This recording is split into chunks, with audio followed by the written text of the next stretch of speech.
What's up, world? I am Joe Henson. I'm Briley. And we your host today, L.A.M.E, man, and we welcome y'all to this thing we do every Sunday. Well, we didn't do it last Sunday, but every Sunday called Lane Shit Different Day. That's living as me every day, man. This shit's so much more than a podcast, man. I don't even know if I really feel comfortable calling it a podcast.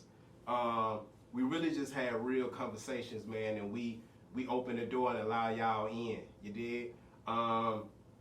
So we hope all y'all feeling good. We hope y'all feeling blessed, man. We hope everybody having a great day. You know what I mean? It's a pretty day outside if you in Albany, Georgia. I don't know what it's like around the world, but in Albany, it's a pretty day. Yeah, man. I'm feeling good. I'm a little conflicted a little bit, but ultimately I feel good. But we gonna talk. We gonna talk today. How you feeling? I'm hungry now. Okay. That we done got started. Okay. I know earlier you wasn't really, you said you was recalibrating. I'm still recalibrating. So we got some stuff to get off our chest. So we gonna get some stuff off our chest.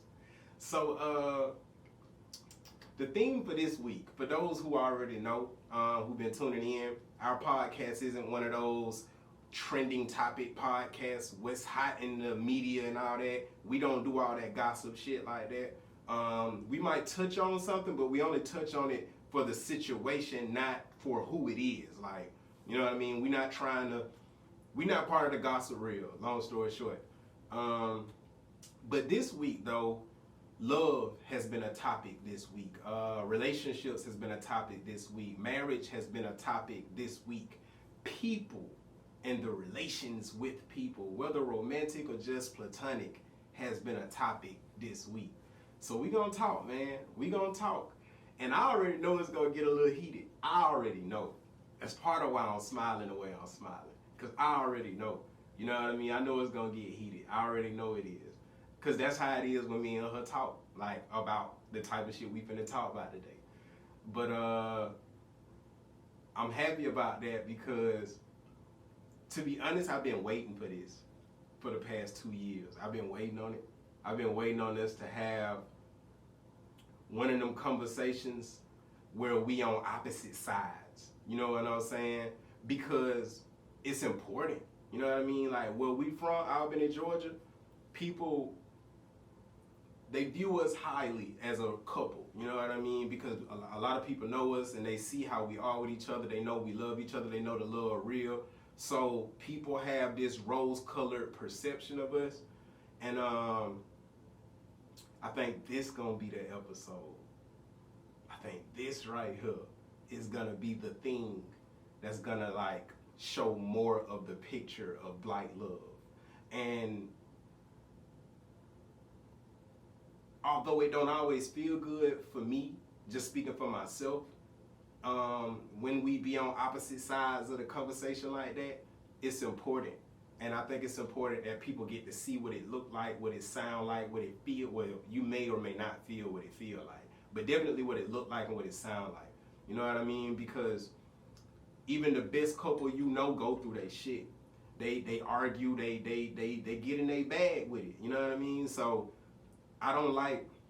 And if anybody been following Monte Carlo, which was my old artist name, or Joe Henson, you know I'm living as me every day that's me for real. That's real for me, right? So I can't really show you living as me every day if all I show you is when I'm good, when I'm happy, when things are positive, when I handle things right, when I do things right, when I say things right, or, you know, anything that's favorable for me. Because there's parts of me that's not favorable for me or somebody else. There's parts of me that's difficult. I got my rough edges, she got hers, and I know it's very hard to believe she got hers. Everybody would say, I got my shit. Very hard to see she got hers. She got hers too. So me and my foresight shit, I just already can foresee that this episode, y'all gonna get a better look at Black love. And to me, that's dope. I don't have no issue with that because I'm here to help people, and I can't help people putting on this fake image. I can't help people trying to look and be just perfect. I don't do nothing wrong. Everything about me is politically correct. I'm always whatever. Like, I ain't that nigga. So I look very forward to the times where, especially to this magnitude, this is gonna be online. Anybody all over the world can see this. So especially to this magnitude, I look forward to just being my damn self. Like, all of me. This is who I am. Because we need more of that. We need more of that. So, with all that said, came across some interesting shit on Facebook. Very interesting. I shared this. I came across this picture that says, why men don't marry at the top, right? And apparently it was a list because it says number 2 and then it goes into this reason. So apparently it was a list of reasons, but this picture only got one reason. So it says, why men don't marry. 2, because there's nothing in it for them. What exactly does marriage offer men today? Men know there's a good chance they'll lose their friends, their respect, their space, their sex life, their money, and if all goes wrong, their family, says Helen Smith, PhD, author of Men on Strike. They don't want to enter into a legal contract with someone who effectively take half their savings, pension, and property when the honeymoon period is over. Men aren't wimping out by staying unmarried or being commitment phobes. They're being smart. Unlike women, men lose all power after they say I do. Their masculinity dies too. Now, I personally don't know how reliable the source is as far as the Helen Smith lady and her book. I haven't read the book. I don't know her, never heard of her until I read this and came across this. And whoever posted this, I don't know if this is a screenshot or what. It's kind of hard to tell for me. But this is a thought process either way though, so it's valid, right? So I posted that. First of all, somebody I know on Facebook that I'm friends with posted it and I commented on it. And me personally, I'm like, it's a lot of truth to that. You know what I mean? I'm not saying that's how it is with every marriage. That's not the conversation. That's not what we have and that's not what we talking about. I'm not saying that that's the case with every marriage. But when I say there's definitely some truth to that, I know plenty of married people now and that I've known in the past that experience, if not most of those things, all of those things. You know what I'm saying? Or at least half of them. Like, because the thing is, when you get in a relationship, you tend to give up something. And I literally asked Kaya today, like, what you feel like you gave up when you got in a relationship with me? And that was a difficult conversation. We didn't have the whole conversation. I actually want to finish having it, me personally, right here, to be honest.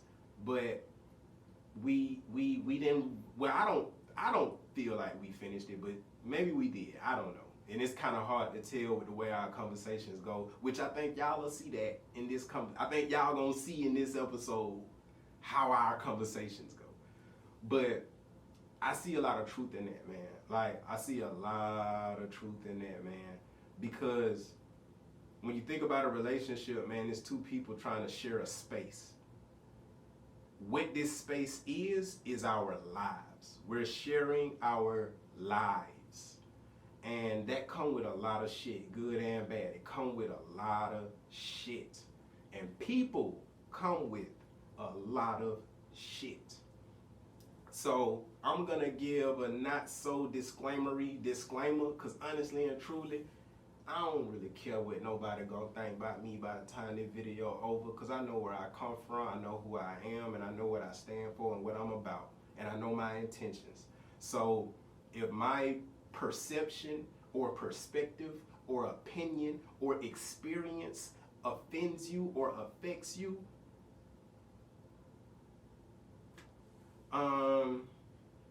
I guess the only thing I can say is I'm sorry if you take it the wrong way. You know what I mean? But or if you take it personally, because I don't know you. Whoever you are, I don't know you. So it really ain't no reason to take it personally. But that's what we do as humans. That's the ego. That's the me-go. You know what I mean? But so yeah, so I kind of want to. I don't even know how to. I'm trying to think of how to even maneuver this. I don't know, man. Just been a lot going on. Part of what started the conversation me and her had today about relationships was the Megan Thee Stallion and Tory Lanez shit. Like him shooting her. Like that shit weird to me. To know like it's people in the world who are questioning or even believe that she shouldn't snitch and tell who shot her. But I'm like, nigga, that's a grown man that literally shot a woman. To me, that's a whole shit. That ain't no diss to Tory at all. I don't know Tory. He probably cool as fuck. But that particular action, to me, that's a whole shit, man. I would never pull a gun on Kaya. Ever. Ever. Or no woman. Unless that woman was trying to shoot me. Then at that point, if I'm strapped, okay, we just finna have a shootout. But to just shoot you because I'm mad, or because we had an argument, or whatever the fuck, like hell, that's just not manly to me. That's not manly to me. You know what I mean? Like that just ain't nothing you do. But I feel like if you are a woman and you are in a situation like that, you should not be trying to live up to the code of not snitching, man. Cause that shit don't matter. Like not with that. Like somebody try to take your life. You know what I'm saying? Like that's different, dog. So I don't know, man. It's just a lot going on this week on an emotional level with the world, but that's every week, I guess. But my experience of stuff though is it's just a lot going on, and I don't know what the issue were, but I hate how it turned out because I don't want him to have to deal with that, and I don't want her to have to deal with that. But they were entangled to some extent, so these things happen. You know what I mean? But relationships, man, this shit ain't easy. This shit ain't easy, man. This shit ain't easy. It's not easy, man, and you gotta know who you with. But this shit ain't easy. You know what I mean? How you feel about the Tory Lanez shit? I feel the same way. I didn't see her video, so I don't know exactly what she said. But like as far as how the situation went down, but I just don't think it was a reason to be shot at. And I also don't think she should have tried to keep it a secret. Like I ain't never really been with the don't snitch, stop snitching thing. I ain't never really rocked with it because I'm like, if it's wrong, it's wrong, bro. And if somebody got done completely wrong and it was not justified or anything, like, I mean, shoot, no pun intended, let it be known. Like, I don't know, if a dude shot me in the foot or whatever they shot her at, like, I'm not finna be like, well, I don't want to be considered like a snitch or whatever. Like, nah, bro, like, I still feel this in my foot. Like, I have to walk with that. I'm gonna be living with that for the rest of my life. Mm-hmm. Like, no, and it could have went worse. Like, you could have shot me in an area where I ain't no turning back. Yeah. You know what I'm saying? Yeah. I wouldn't have been able to say nothing. Yeah. But the thing is it just ain't cool, man. It ain't cool. And the fact that she has to feel even more negativity. Like, you already done got shot. So now you got to feel more because people bashing you because you went and told. Like, either way, they was going to talk noise about it. Yep. Either way. Yep. People got to talk shit. That's just what humans do, unfortunately. But, I mean, you got to do what's right for you, man. Got to talk shit. You got to do what's right for you. She did what she felt like was right. She chose to not say nothing in the beginning, and then she was just like, you know what? I'm finna open my mouth. So she did exactly what she thought was right, and I'm glad she did. So, I mean, y'all ain't in her situation. If y'all been in a similar situation, I'm pretty sure you would understand at least what she may feel or what he may feel. He ain't spoke up about nothing. So we don't know his side or nothing. Are you sure about that? Well, I ain't seen nobody post nothing, so no. I don't know. I ain't looked. But see, I ain't okay, researched. that's the perfect segue right there. That's perfect. Okay, right. So, going back to the marriage thing that I mentioned, right? And I didn't see that post either. I didn't personally read that one either. Going back to the marriage post, right? About like why men don't marry. And not even going on the reason that they put in the post, but just going back to the marriage and relationship standpoint of shit, right? Me and her, in our relationship, we have arguments or like heated debates or whatever because of stuff like that, right? Like how she just said, Tori didn't say nothing. Now, I know factually already that Tori and people on his team have said stuff. I looked into it more than her. She didn't look into it at all. She just gauging it off of the few people she see on her friend list, on Facebook, and I'm assuming Instagram. But that still, it can't be factual if you don't look into it. You know what I mean? Like, you can't factually say he didn't say anything if you didn't even go on his page to see, or if you didn't look into the situation and see like, okay, what's all been being said about this situation. But she said he didn't say nothing. Where we would get in an argument is I would step in and be like, but how do you know though? How do you know? And then she'll say something like what she said, I haven't seen it on my timeline. And then I would say something like, true, but your timeline, that ain't, like, that, the world's so much bigger than that. You know what I mean? Just because you don't see it when you scroll your timeline at 5:13 on a Tuesday, don't mean it didn't take place on Monday or Sunday or Saturday or will Wednesday or will Thursday or did Tuesday at 3 o'clock and you just didn't see it. So we end up butting heads because I'm more like on the factual side of shit and she more on the like, I ain't see it and so I feel like it didn't happen. But it's like, but it did though. Because that's actually why Megan Thee Stallion actually even went live and posted it. But if you watch the video, which I did, if you watch the video, you know why she went live. She went live because Tory and his team kept lying and trying to manipulate it and act like she was lying or she was fronting or she didn't get shot, yada, yada, yada, blah, blah, blah. They kept trying to downplay the situation and change the narrative. So after it happened over and over and she kept seeing it and then the people like fans started chiming in and giving they whatever shit, she decided, okay, it's time for me to say something. But that was a perfect example of what happens between men and women a lot of times.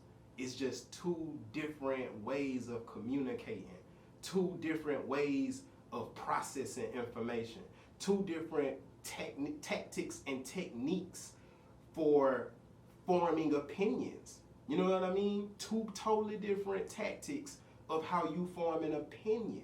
You know what I mean? And me personally, I'm a firm believer that the best opinions are formed with facts. That's something I taught myself. That's something that I can't even say I taught myself. That's something God put in my mind years ago. You know what I mean? The best opinions are formed with facts. So that's how I approach opinions. Like, even if it's an opinion and it's not 100% fact, the things that I base my opinions on are facts. You know what I mean? So I still can be wrong because I might not have all the facts. And most of the time, we never have all the facts. I say most of the time, never. That's crazy. Most of the time, we don't have all the facts. You know what I'm saying? Most of the time, we don't. So that was just interesting because I know you didn't look into it. I know you didn't look to see if anybody was talking about it. I ain't dive into that whole conversation. I know, but I mean, not situation. I know, but my point though is, knowing you didn't do that, you still said he didn't say anything, and you ain't got no way of knowing. You know what I'm saying? Like, that happens, people. That happens. I think homie outside. Let me see. Is he? Nope. All right. I need to take when you do that. I need to take the wine out the freezer and put it in the refrigerator so it won't burst. Well, shit, we just do that now.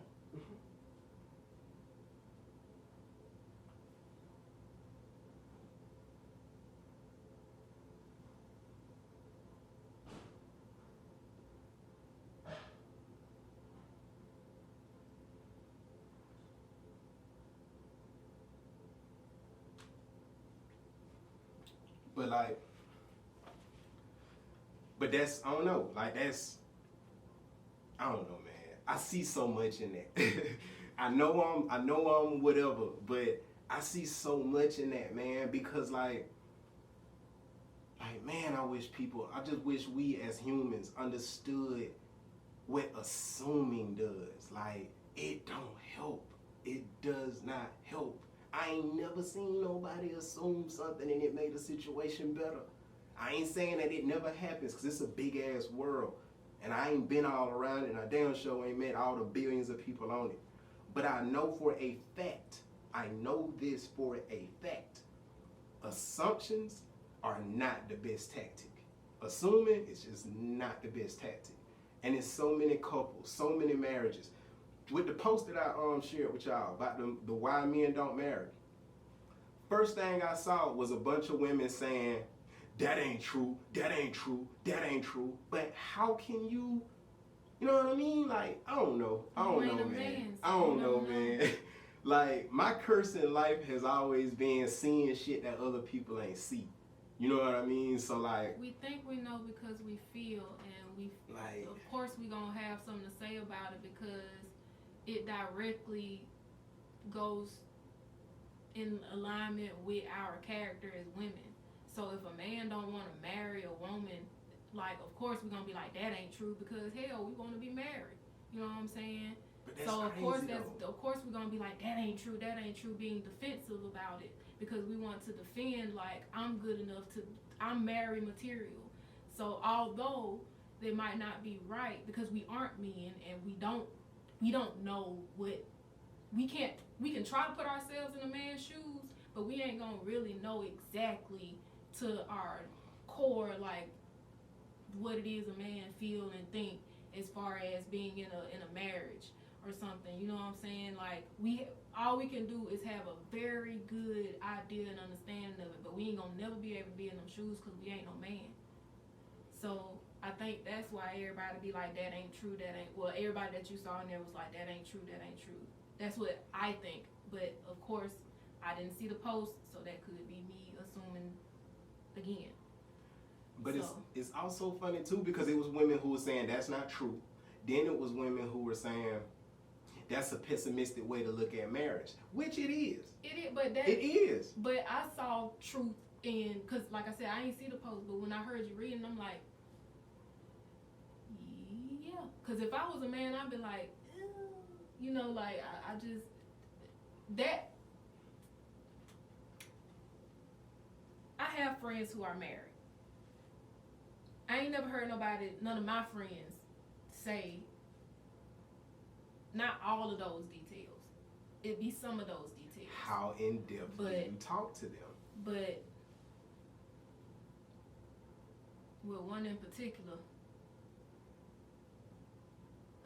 I'm talking about like just to be clear about my question. Y'all, this shit's so dope, man. Okay, cause y'all finna really see.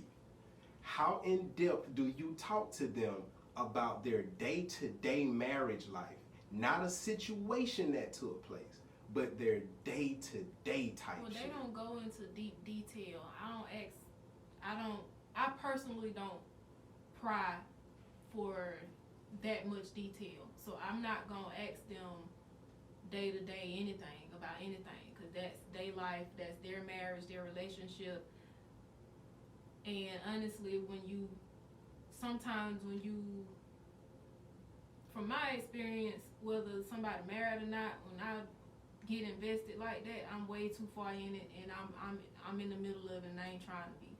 So I don't ask in depth, no. But I have had conversations where they'll talk to me about whether it's the husband or the wife, or the girlfriend, or however, they'll come to me and talk to me, and they might not talk about one day and just go down the line in that one day. They might pull out a situation that might have happened that day, or they'll talk about a situation that might have happened some years ago, or something that had just happened recently within that week. Mm-hmm. So, and then in the midst of us talking about it, I might give like, well, have you thought about this? Or maybe they was like this, or maybe such and such and such and such, and they be like, nah, that ain't nope, because they said this and they did this. Like, nah, that ain't happened. Like, nah, because you don't understand, because this been going on for such and such and such and such. You know what I'm saying? So I get more information, but I don't try to get every detail. I don't do that. Well, I ain't saying nothing about that. I never said get every detail now. Just to be clear, I ain't never say that. Like, but you ask me how deep I go with them. I don't try to go deep. I let them choose how deep they choose to go. I don't. So let me play devil's advocate.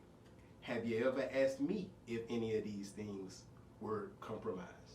Being that I'm actually with you and we've been together for 6 years, have you ever asked me anything to the effect of, hey, Carlo, like, what have you given up, or what you feel like you've given? Like I asked you today, like, have you ever asked in some way, shape, or form to see how this relationship is affecting me, as far as things that I might want to do but don't do, or things that I might like to do but don't even ask or don't do because it might be an issue? Like, have you ever went in depth like that with me?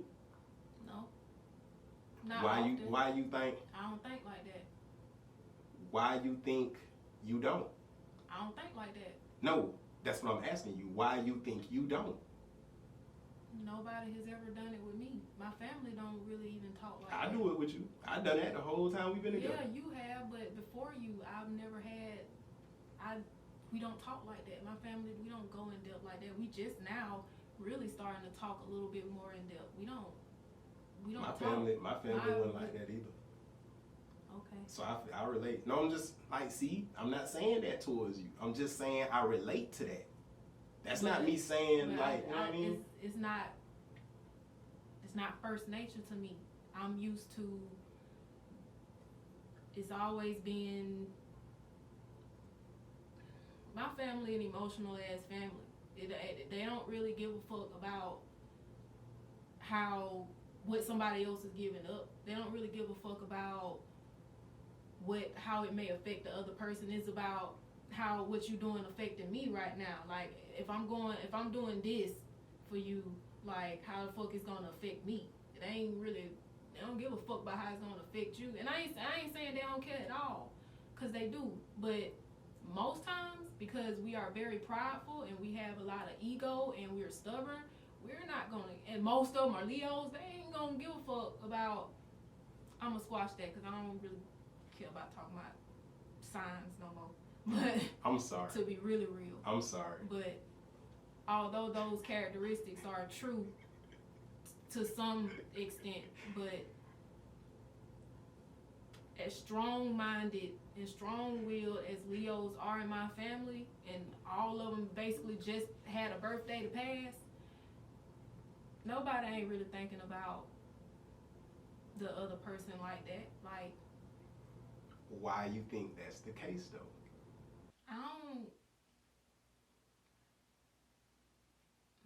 My family don't really care to dive deep. They don't really worry about how it may make the other person feel. It's mainly how it's gonna affect them.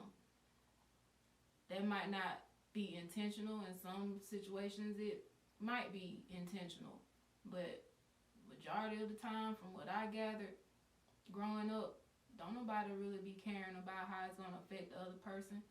And if it do, it's still some kind of way tie into how it's gonna affect me on the flip side. So they ain't really trying to. They don't ask questions. They don't pry. The only questions that they trying to ask or figure out is like, how is it going? What like, is this going to really, like, how is this going to affect me and bother me in some kind of way, or uproot something that I got going on? How is this going to affect me in that manner, or whatever? And we don't. My family just don't talk like that. My family emotional as hell. We stubborn as fuck. We prideful as fuck, and they don't give a fuck about, like, when they there in that spot, just like me and how I be. And it's worse because I'm a Cancer. Like, niggas don't give a damn. Like, nah, bro. Like, I gotta protect this shit. Like, I gotta protect what's mine. Like, that with their ego, that's their pride. That's their pride, man. I'm finna protect my shit. So they don't really ask questions. We don't ask questions in my family like that. Not too much. Not no deep, heavy shit. We don't pry. And then when people are concerned and legitly are concerned and ask those questions, we always get a pushback. So when we get that pushback, we be like, I ain't gonna bother you, cause I ain't trying to come at you like that. I'm not trying to. What you mean exactly when you say that, a pushback? They get defensive. My family is very defensive. So what you're saying is, when somebody asks questions to like go a little deeper, to check on somebody or see if somebody alright, or see what's with somebody, the person that they asked get defensive? Is that what you're saying? Yeah, we get defensive. And because my family is also judgmental. So we love y'all now. With we parents, love y'all. Not parents, with families that are judgmental, you can ask those questions out of love and this, that, next, and the third. But if they feel however they feel about whatever the topic may be, they're gonna fight back with it. They either gonna have a little snappy remark, or they gonna ignore all of that altogether. Usually it's a snappy ass remark to the point where we just be like, I can't talk to you like that, then I ain't gonna fuck with you that heavy like that. You know what I'm saying? I love you, and I still gonna holler at you, check up on you, see how, all the basic shit.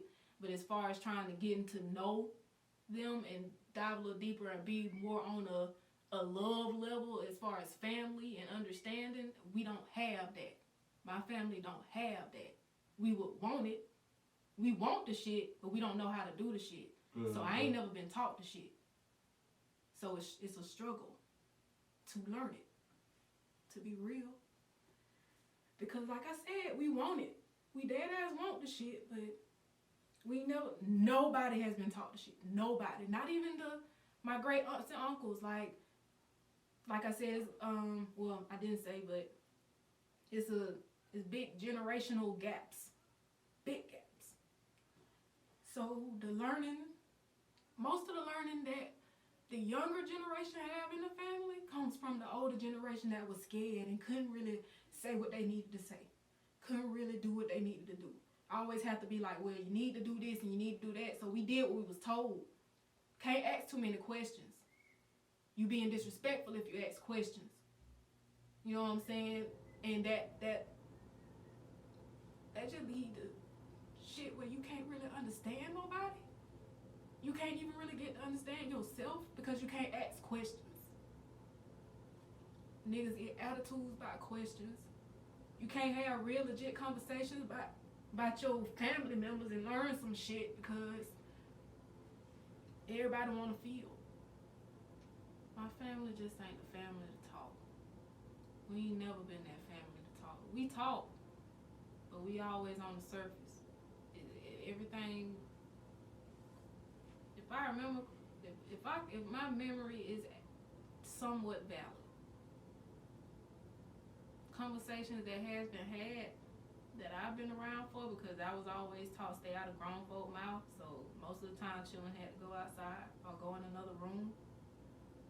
But from the conversations that I have been around, we talk, but ain't never no understanding game.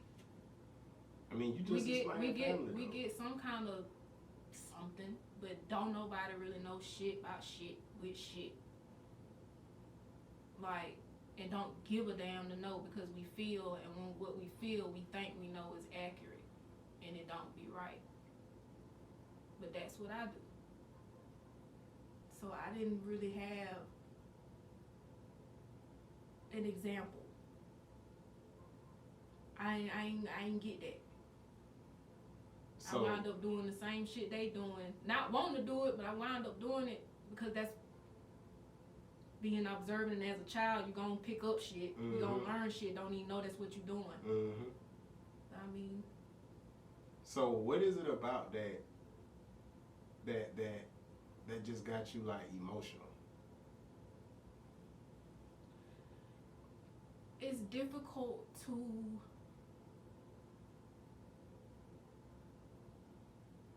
when you ain't never learned a way to gain a legit understanding, not only of yourself, but of other people that you love and that you want to be around, and realizing that you really didn't have an example of it. It's like, damn, like, okay. But it's kind of like you see so much potential in your family. Like, the love is there, but as far as on the emotional level, but the action of it, I always feel we never pass that shit. Never. So then when I think about my... Are you sure that's a never? Or does it feel like it feels like a never. But then when I think about myself, it's like, wow. Like, it makes sense, but it's like, damn. I don't know, it's just... It ain't what you saw in yourself.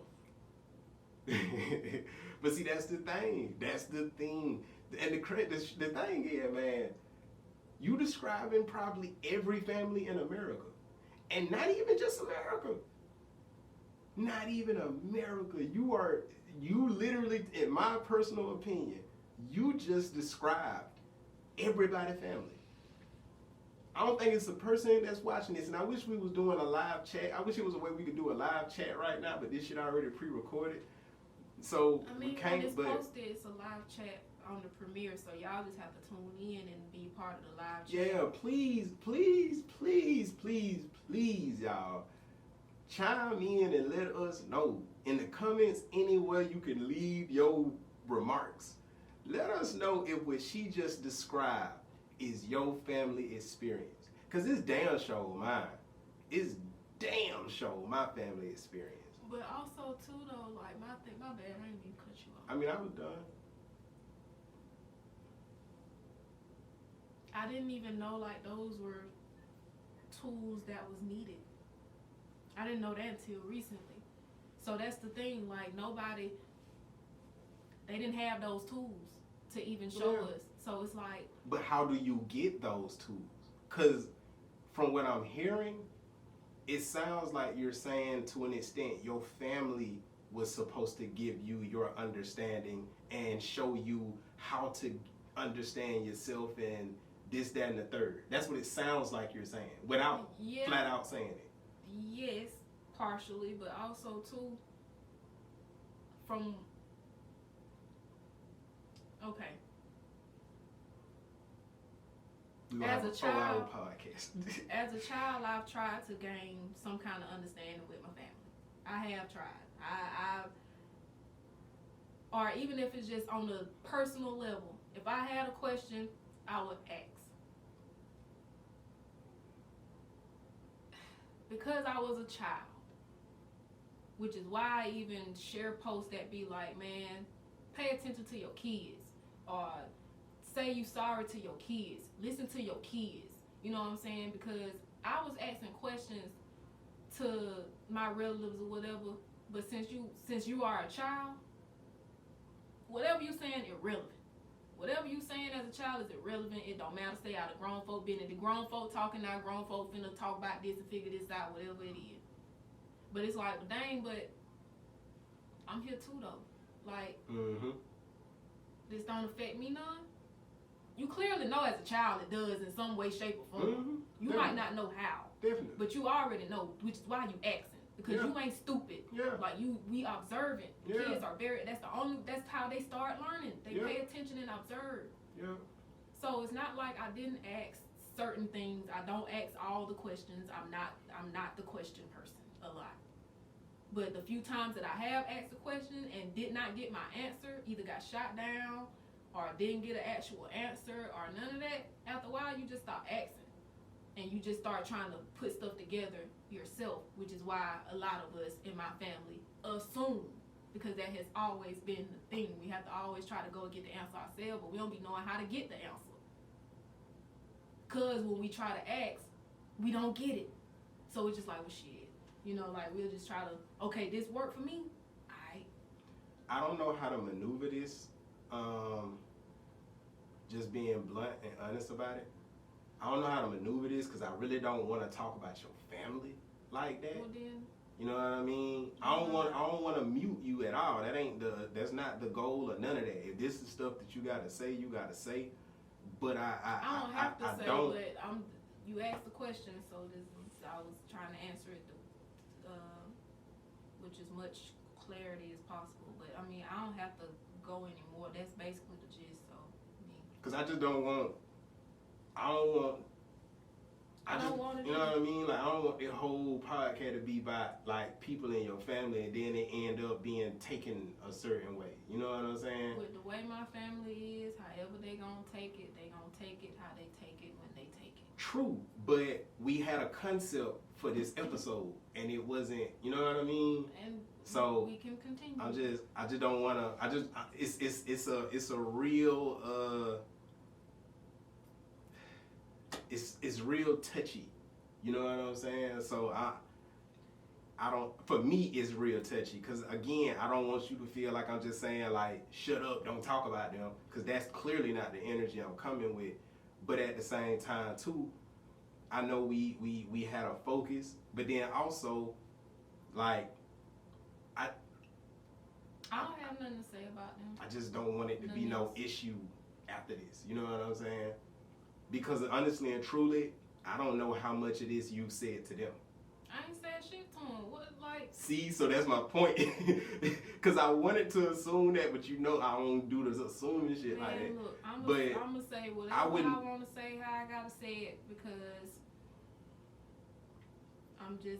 that's where I am right now. I could be completely wrong, but that is where I am right now. I have not talked to anyone about it. No. But I do believe, at least most of what I said, a portion of that they can agree with. But that is my experience with my family. How ironic is that? We had an argument earlier about me sharing my experience and how other people try to like demonize you for that. Yeah. How fucking ironic. That's what I love about life, man. Life one of them things, man. Look, man, if you don't know, I'm finna tell you now. Life one of them things where you gotta be real careful about what you say and do. Cause it could be you. You know what I mean? Like, you gotta be real fucking careful with that. And that's a good segue to get back to what we was talking about. The experience that I shared in the why men don't get married. I watched so many women in the comments devalue, degrade, ignore, all that. Men's experience. And it ain't never cool to overlook or downplay or devalue anybody's experience. You know what I mean? Like, if this is lived like their experience, we not talking about just, I'm just saying whatever I want to say and it don't come from nothing that's legit, valid, real, none of that. Because bullshit is bullshit. And I'm just going to be a buck about that. I rock with the truth. I don't fuck with bullshit. So if you being truthful and your truth come from real shit, cool. By real, I mean factual. But if this shit just like you just went in your brain and created a liger that, you know what I mean? You just went in your mind and just creatively came up with some shit, and this shit ain't in no way real. Like, this is not a reality. This is not what's actually happening. This is not what actually happened. This is not what's actually going on. I just, for me personally, I can't rock with that. Like, I can respect your views and all that, but if that shit ain't rooted in something that's for real, I can only give a person so much with that. Because we have the misunderstanding she's speaking on with her family, which I also have with my family too. One reason we have all these misunderstandings in relationships, this ain't even about family, relationships, is because people don't take out the time to ask questions. And not ask questions like you in a fucking courtroom, but literally asking questions like, hey man, I want to understand where you're coming from. People don't give a fuck about understanding where you coming from. That's a problem. But also, how many of us, and it is a lot of us, I see this all day, every day, it's a lot of us that form conclusions in our mind. And these conclusions don't be based off nothing real. They don't be based off nothing real. You know what I mean? They based off of assumptions that feel real, but when you actually get the factual information, when you go to the source and get the information from the source, when you check what this word mean that you just threw in this sentence and you thought it meant this, but in all actuality it mean the opposite.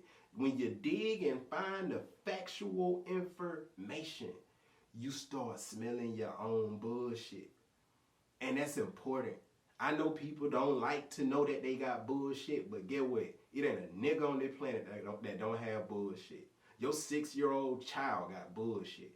Everybody got bullshit. You know what I mean? Kids go to preschool and kindergarten and all kind of shit. Pick on kids and then come home and be like, I ain't do nothing to him. That's bullshit. That's your kid bullshit.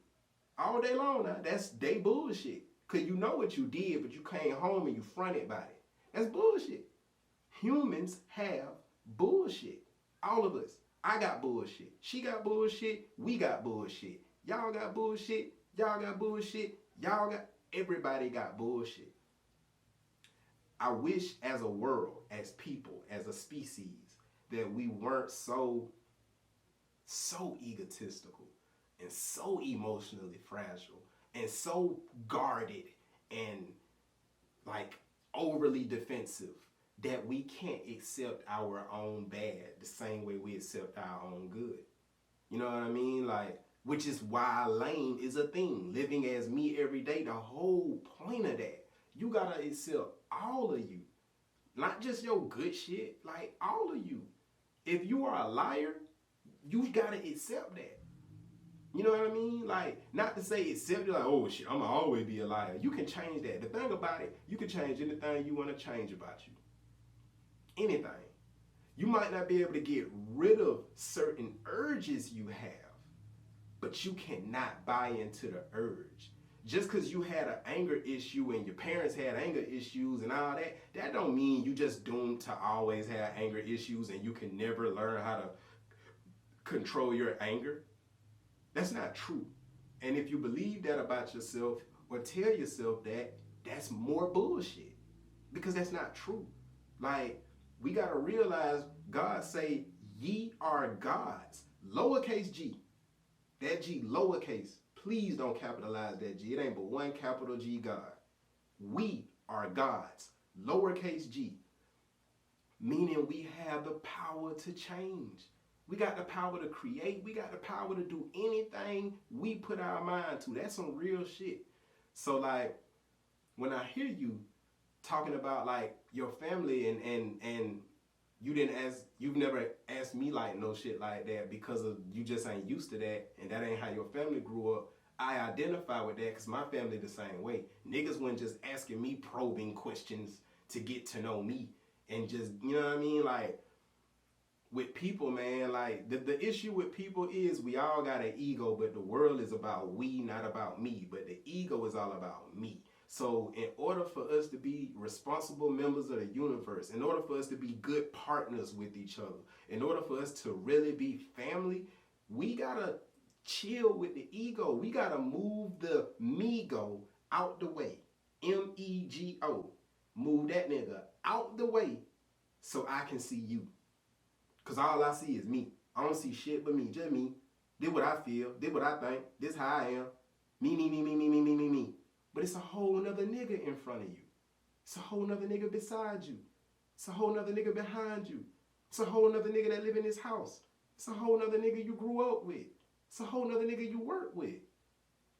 So it's like, we really gotta stop being so like, me. What I think, what I feel, how I feel. I, me. You know what I mean? And I'm talking about your focus. I'm not talking about you're sharing your experience. Please share your experience. You can't share your experience or your thoughts or your feelings without saying I or me. Share that. But we gotta remember at all times we always affect somebody else. So we can't be so focused on ourselves that we don't care about other people. We don't take out the time to dive into other people because other people matter. All she explained with her family was a relation problem. That's it. That's really it. I know her family, they great people, but relating is different. You can be the greatest person in the world, but do you do a good job of relating to other people? Because that's a skill. Do you do a good job of relating to other people? That matter. That matters. That matters way more than you think. And if we being real, there's no such thing as success on any level without being good at dealing with people. Knowing how to communicate to people. Knowing how to understand people. Knowing how to allow people to understand you. Knowing how to have the easy conversations and the difficult conversations in a healthy way without changing the trajectory in a negative way of the relationship. Ain't no such thing as success without that. I don't care how good you are at whatever you do. I don't care how much money you got. None of that. If you aren't good with relating with people, interacting and engaging in people, and sharing space with people, you will never be successful at anything. Nothing. And guess what else? You ain't gonna be successful with you. You're not gonna have a good relationship with yourself. You have a terrible relationship with you if you can't figure out how to have a better relationship with them. Because it starts with you. The only reason you got an issue with them, and them is because of the issue you got with yourself. But most of us don't know that. So when I read all them comments in that post and I see all these women, this is the thing. Nobody asked a question. I pay real close attention to how many, like, when people ask questions or if people ask questions. Like I tell Kaya all the time, like, you gotta ask more questions, man. You gotta ask more questions. Because this is what happens when you don't ask questions. Your ego takes over and says, I'm right because I believe I'm right. That's what your ego tell you. I'm right because I believe I'm right, and I'm me. Ain't no way I'm wrong. But you be wrong as fuck, though. You be wrong as fuck.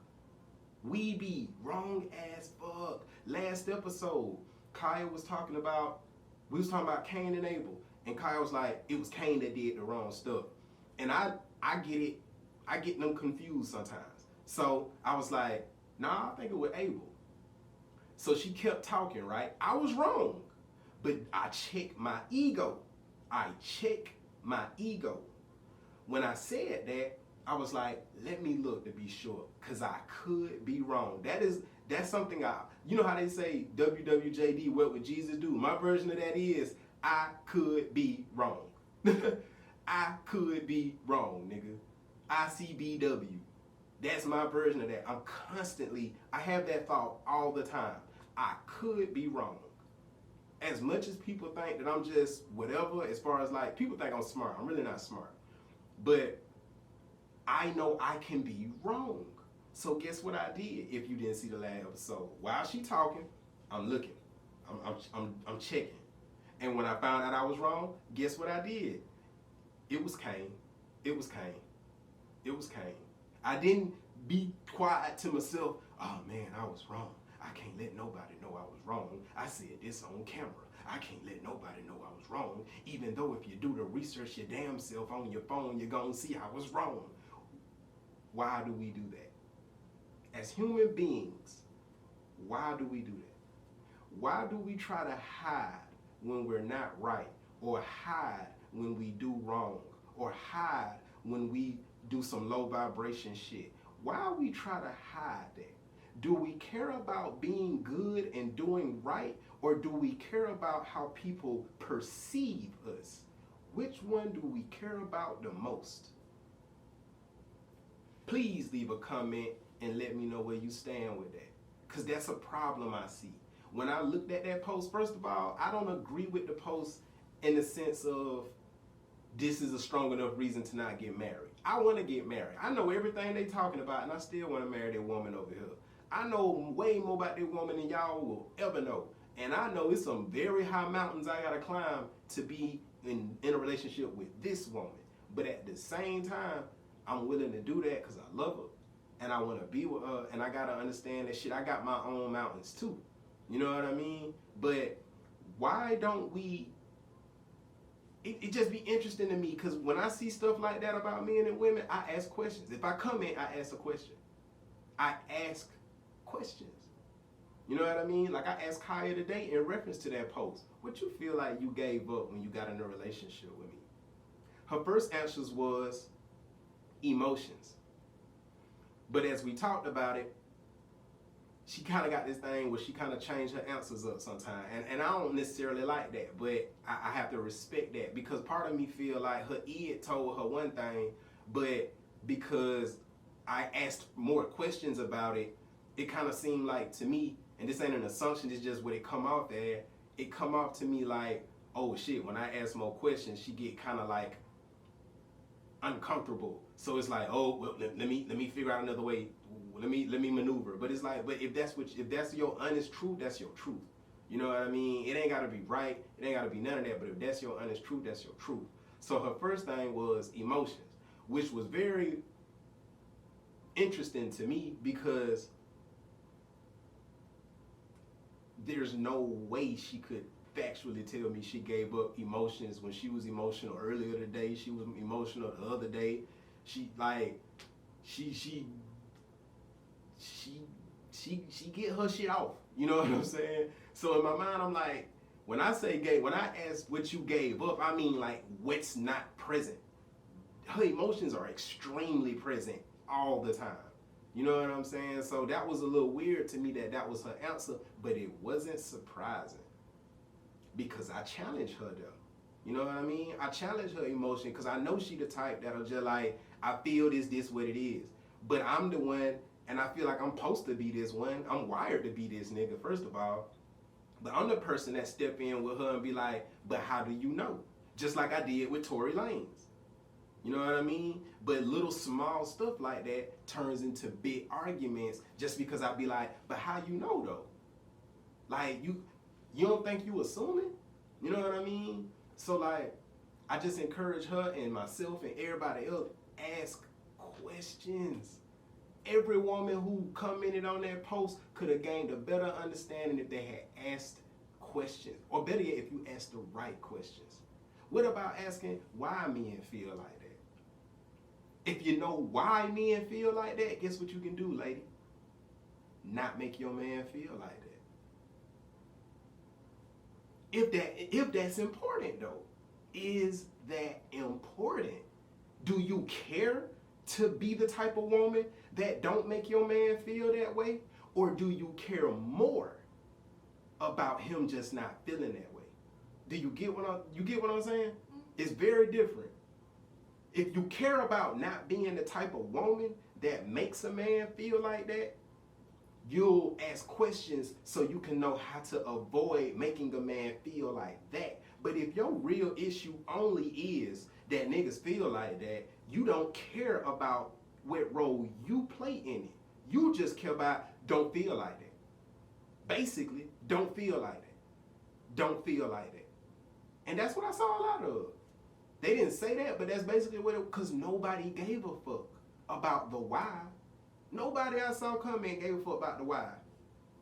And I tell Kaya and everybody else, and I'm going to tell y'all for the umpteenth time, even though I ain't said it a bunch of times on the podcast, but if you know me, you've heard me say this or type this. Why is the most important question? Why? Why? It's the most important question you can ask. With anything, there's nothing you can think of where why ain't a good question. Why? Because when you ask why, you dig deep and you figure out the purpose, the reason. Once you know the purpose and the reason that something happened, it gives you way more insight on whatever that thing is. But if you just like, I don't care why, I just don't want that to be the case, you miss the whole point. A lot of times, the treasure in a situation or the treasure in a conversation, it's in the why. You notice I asked her why you felt emotional when you were talking about that. I ain't asking her that for y'all. I'm asking her that so I can understand her better. Because if I understand her better, I know how to maneuver her better. I ask her a bunch of questions. She don't answer about 70% of them bitches. But I ask though, because I'm trying to get to know you, because we gotta share this space. And if we don't share this space with knowledge, knowing each other, we gonna make a mess of this space. I'm gonna intrude over here, you gonna intrude over there. I ain't gonna consider you, you ain't gonna consider me, and ain't none of us gonna be happy. And that's not healthy. It's just not healthy. You dig what I'm saying? So like, I'm a natural born communicator. Like, I knew at 11 years old, I was supposed to communicate a message to the world. I didn't know what the message is. Even right now at 35, I still don't completely know. But I'm getting a really good understanding of what God put me here to say. And it ain't just one thing. You know what I mean? And I'm trying to think in my mind, like, how can I even sum this up? But it's kind of hard to sum up. But I guess if I had to sum it up, my message is to say, hey man, love people. Everybody. Love everybody. Everything I say, everything I do, everything about me revolve around love. People can take me however they perceive me, but just like she said, your perception comes from what you grew up on. It don't come from Carlo. Carlo ain't making you feel how you feel toward Carlo or Joe Henson or whoever you know me as. She ain't making you feel what you feel towards her. You feel what you feel towards us and any and everybody else because of where you come from. The tree that sprouted you. Because we all fruit from tree now. We fruit from a tree. So your family tree and all the shit that come with that, they made you who you are and how you are. Most of us don't grow up and reprogram our mind, unfortunately. That's why I asked her earlier, like, well, I don't want to say, I asked, but I wasn't asking this in particular. But that's why I mentioned earlier, like, do she feel like her family supposed to provide her with an understanding, or is that something she get for herself? Because in my mind, I think your family provides your understanding up to a point, but everything after that, you supposed to do the work. So when she say, I don't ask questions like that or ask in-depth questions, I don't ask you in-depth questions like that because I'm not used to that, I immediately go in my mind and look at my own background and my own family tree where nobody asked me questions. I was suicidal and nobody in my family knew it. Nobody asked. Nobody cared. They didn't notice nothing was wrong. Something was definitely wrong. They didn't notice it. And I ain't gonna lie, I wasn't that bad at hiding it. But if somebody had talked to me on that level, they would have knew more. But they didn't. Because everybody, you working, you young, y'all got y'all life going on. And just like she say, with the age difference, my closest sibling is 7 years older than me. My brother Sean is 7 years older than me. In a lot of ways, I grew up like the only child, but at the same time, I had siblings. Yep. You know what I mean? But at the same time, too, my parents got divorced when I was 15. So even though I grew up with both of my parents, I also know what it's like to be in a single parent household. You know what I mean? So like, I'm one of them people. I got just a well-rounded experience with life. Like I done did a lot. I done seen a lot. I done experienced a lot. So the perspective I speak from ain't just one side. It ain't just one perspective because I done been so many people and in so many situations that are completely contradictory to each other. So when she say that, I look at my life and I'm like, I didn't have that either, but I learned that though throughout my own shit. Like, because the way I look at life is your parents have you on a path. Your family have you on a path up to a point. When you become 18, from that point on, you can veer the fuck off if you want to veer the fuck off. You can veer off. Ain't nobody in life telling you you can't veer off. Let me be clear. Niggas might tell you you can't, but can't nobody stop you. Who can stop you from learning something new? Who can stop you from learning a different way? Who? Who can stop you? Who? I ain't met nobody yet who could tell me not to learn about Buddhism. I ain't met nobody yet who could tell me not to learn how to communicate effectively instead of just talking, because that's very different. Like, I learned that from researching though. Like, I had to go seek a better way. If you don't seek a better way, you don't find a better way. You know what I mean? You have to know like what you don't like about your upbringing, and you have to find an alternative that's better for you. And you have to do that. You know what I mean? Like, don't wait till you find your soulmate and do that. You gotta do that. You know what I mean? Like, so it's just, I feel exactly where you coming from, 1,000%. You know what I mean? But I think it's just one of those things where what we don't get from our family, we gotta get it from somewhere. Cause it's up to us. At the end of the day, when I die, I'm gonna be judged. Not my mama. I'm gonna be judged. When I die, I gotta, ironically, live with the life that I left behind. I gotta do that. What do I want to leave behind? What do you want to leave behind? Do I want to be married, but do I want to be the type of husband that don't talk to my wife? Do I want to be that type of nigga? Just because my daddy didn't do nothing but sleep and work, do I want to be that type of husband? Is that what I want? Hell no. So I have to sit down and ask myself, like, who do you want to be, Carlo? Who you want to be, bro? Who do you want to be? First of all, who are you? Secondly, who do you want to be? You know what I mean? What type of man do you want to be, Carlo? These were conversations I was having at 13. What type of man you want to be, Carlo? You know what I mean?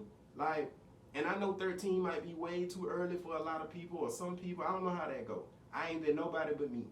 But I just always had, God always put something in my mind, man, that let me know, like, where you are and where you gotta be. That's just something that I've grown up knowing. You know what I mean? And I'm showing Kaya that, but we argue a lot because I show her that. Because that shit foreign to her. It just is not normal to her. So she don't really, like she said, get defensive. You know what I mean? But I'm like, but I'm just saying though, dog, like, you don't have to be that though. Like I hit a woman before, multiple times. I didn't like that. When I realized where that came from, when I realized, okay, these anger issues come from things I seen from my daddy, I changed it. I'm 18, 19 years old.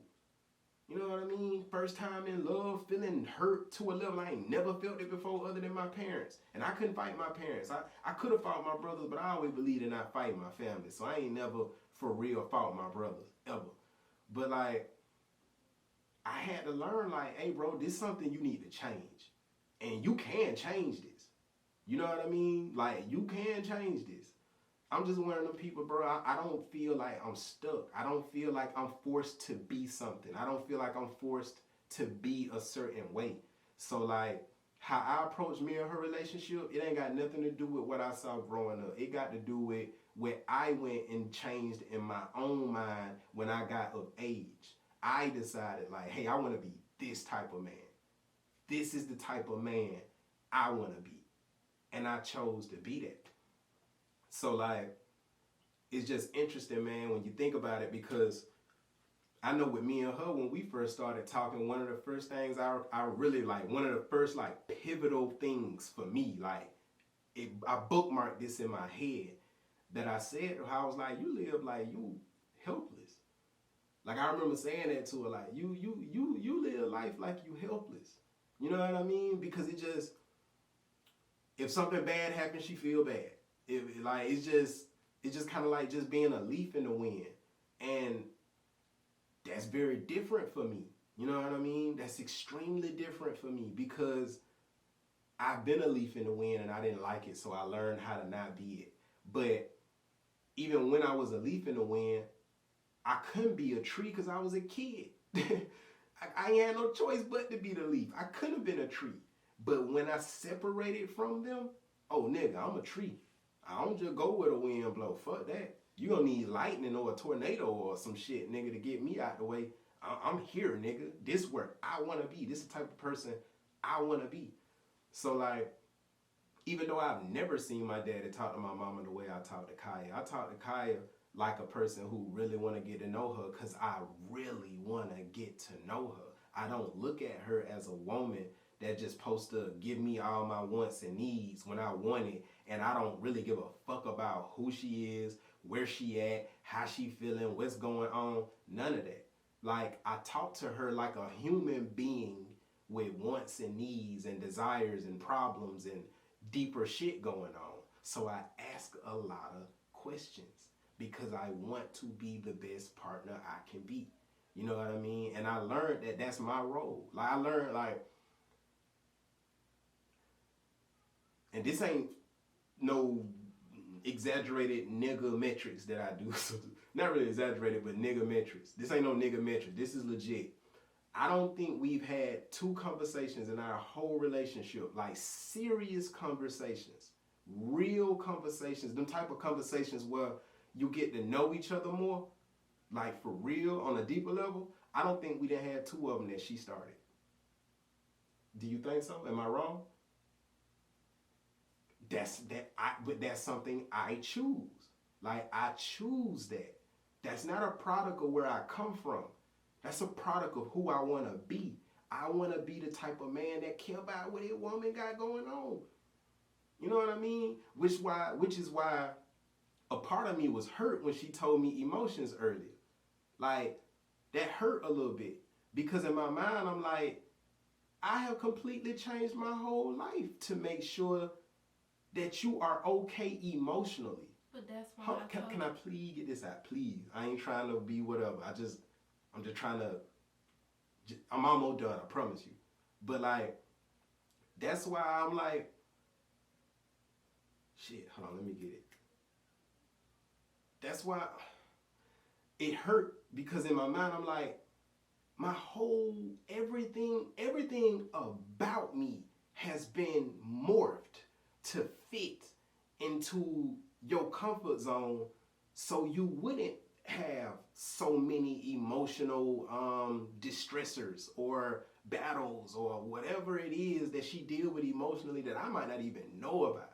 But I have completely morphed everything about me damn near to kind of fit into her comfort zone, because me as a child told myself I want to be comfortable with being uncomfortable. I'm a child now, a child, middle school. I want to be comfortable with being uncomfortable. And from that point on, that's what I set out to do. Now, people talk about how much I can freestyle, but the real reason I can freestyle, I'm always comfortable. Always comfortable. I don't care what you throw me in, always comfortable. If we chilling and some gang niggas step in and it's about to go down, trust me, I'm alert, I'm comfortable though. I'm comfortable. If we gotta get with the shit, we can get with the shit in here now. We can do that. I had a conversation with your homeboy Ken on Facebook, and we was talking about faith and confidence. And he was saying that confidence is more important than faith. I think faith is more important than confidence. But I understood where he was coming from because his thought process was the more you practice and train and test yourself in practice, you become more confident because you know you can handle whatever thrown at you. That's what I did. That's how I approach life. That's what I'm talking about when I say what I just said. Like, I made myself so used to being uncomfortable. So now it's to the point like, man, I'm confident in any situation you put me in because I done been battle tested. On every level I can think of, I done been battle tested. Even the areas that where things happen and I had no idea these things were gonna happen, I'm battle tested. You know what I mean? I'm battle tested with it. So I'm confident that no matter what life throw at me, I can handle it. You know what I mean? Like, it might take some time. I might struggle, but I can handle it. It's not gonna break me. You know? So like, I don't know, but say what you were gonna say though.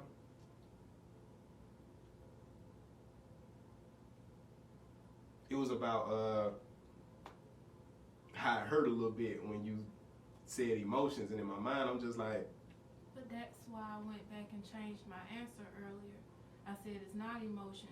And I even said it while I was answering the question and said it can't be emotion because I know how much you alter yourself to try to accommodate me. Mm-hmm. I know that. Mm-hmm. So I know emotion is not my answer, which is why when I came back earlier, I told you my answer was comfort. True. But when I gave you that answer, you said, well, in my mind, it's emotion and comfort. And I'm like, no, my answer is comfort because all of that is intertwined. I have to know how to not be comfortable in situations. I'm always seeking comfort. I'm always seeking comfort. That has been my entire life. But being with you, I have to learn how to not be comfortable in situations that I normally wouldn't even put myself in or anything. You know what I'm saying? Like, can you explain that? It's a lot of stuff that I'll be at home. Like, before I got with you, I was at home and at work. I didn't do shit but go home and go to work. So, and then when I would be out, I would see situations that would just be like, I don't know about this, and I just go back home. Because I don't like putting myself in a situation that make me feel like that just make me feel, I guess, in a place that I guess I don't want to feel. Or if I feel like I had got to a point with myself in my early 20s, like I don't want to be somewhere where I ain't want it. Like I know that was a thought that I had. Mm-hmm. So, like with you, I don't have that particular thought when I'm with you, but it's just certain things that, like, okay, we do lame voices. I have to be comfortable with being in front of I've never really been comfortable with being in front of people talking. I'm more comfortable with it now, but if I wasn't with you and didn't have those opportunities to do that or put myself out there more, you know what I'm saying, I would have been comfortable with not even really trying. So now I have to make myself be comfortable in situations that I would naturally be uncomfortable in. I'm uncomfortable with speaking in front of people, like, because I don't trust that I will say the right thing, I will say the right words, I will say exactly what I'm trying to say without looking stupid, sounding stupid, or not even making sense. You know what I'm saying? So things like that.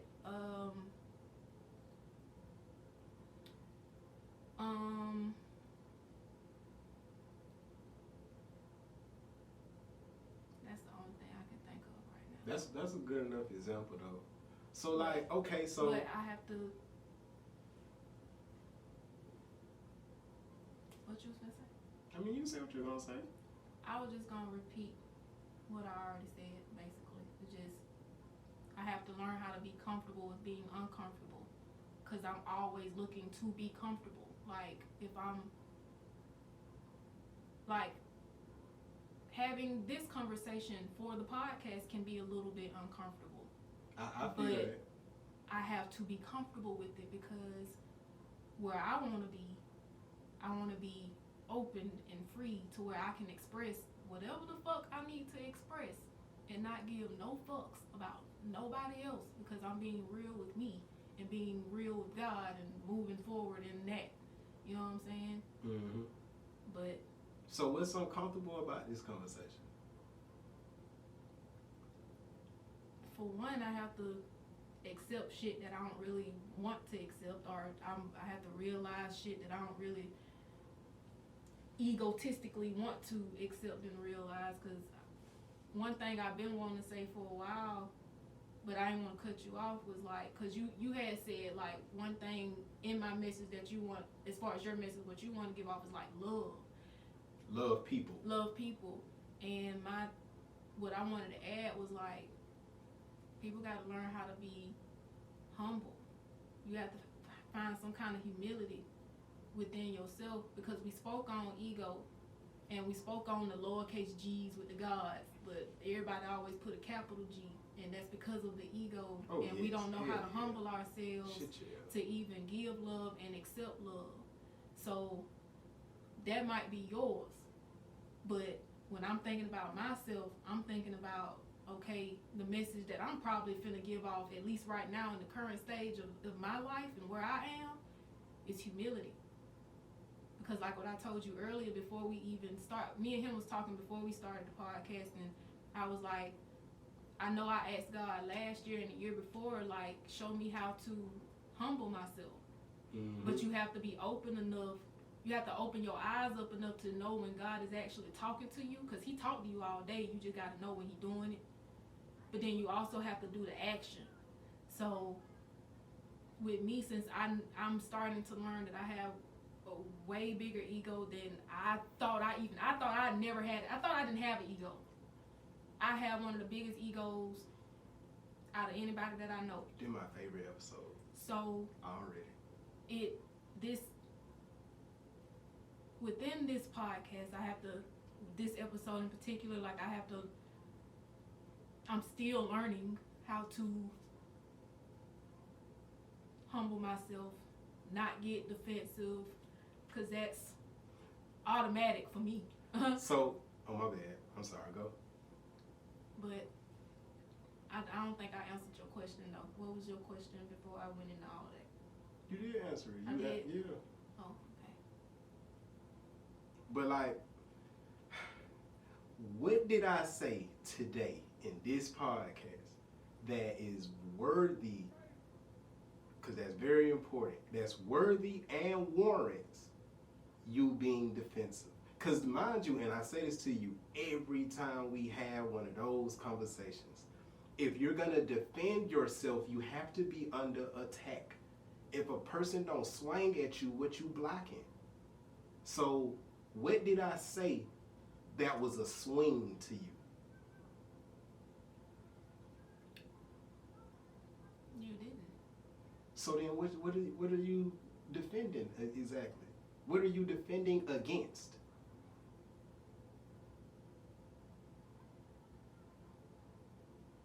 To be honest, I don't really be knowing. Are you sure? You 100%? No, but when I think about it, when I'm thinking about it now, like, I can't find nothing as far as why I defend. There's nothing that is standing out in my brain, not even a little bit right now, not even a little whisper that's saying, this why. Have I lied about anything? No, but you left out when I had said the comfort, because emotion was not my only answer. I wasn't through. I didn't get to go there. Because we started talking about all the other shit, but I wasn't through. My answer is still no. But like, because I don't know, the way I am, I have to give everything its space and its time.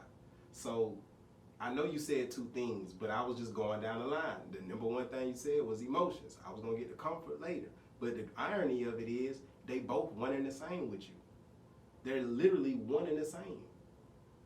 So like, even when I'm talking about emotion, I'm still talking about comfort with you.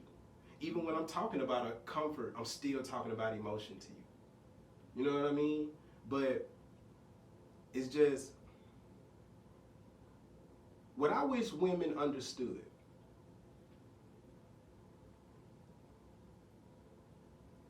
A lot of women complain about their dude not talking to them. But if you don't create a space where a man or whoever feels comfortable talking to you, why would somebody talk to you? If a man feel like, if anybody, fuck a man or woman, if anybody feel like I can't talk to this person because this person gonna beat me up for saying what I'm saying or feeling what I'm feeling, that's a, like, ain't nobody gonna open up to you. But that's what I was, well, not that's what I was explaining when I was diving into my family. Cause like after a while, bro, you just don't want to talk to you don't want to talk no more. You tried. You don't want to talk no more, man. That's that pushback I was talking about. That's the pushback. Like when they don't create the space, just like, all right. Is that the only option though? If I can't say what I want to say and it be met with 100% acceptance, then I just gotta shut down. Is that how that go?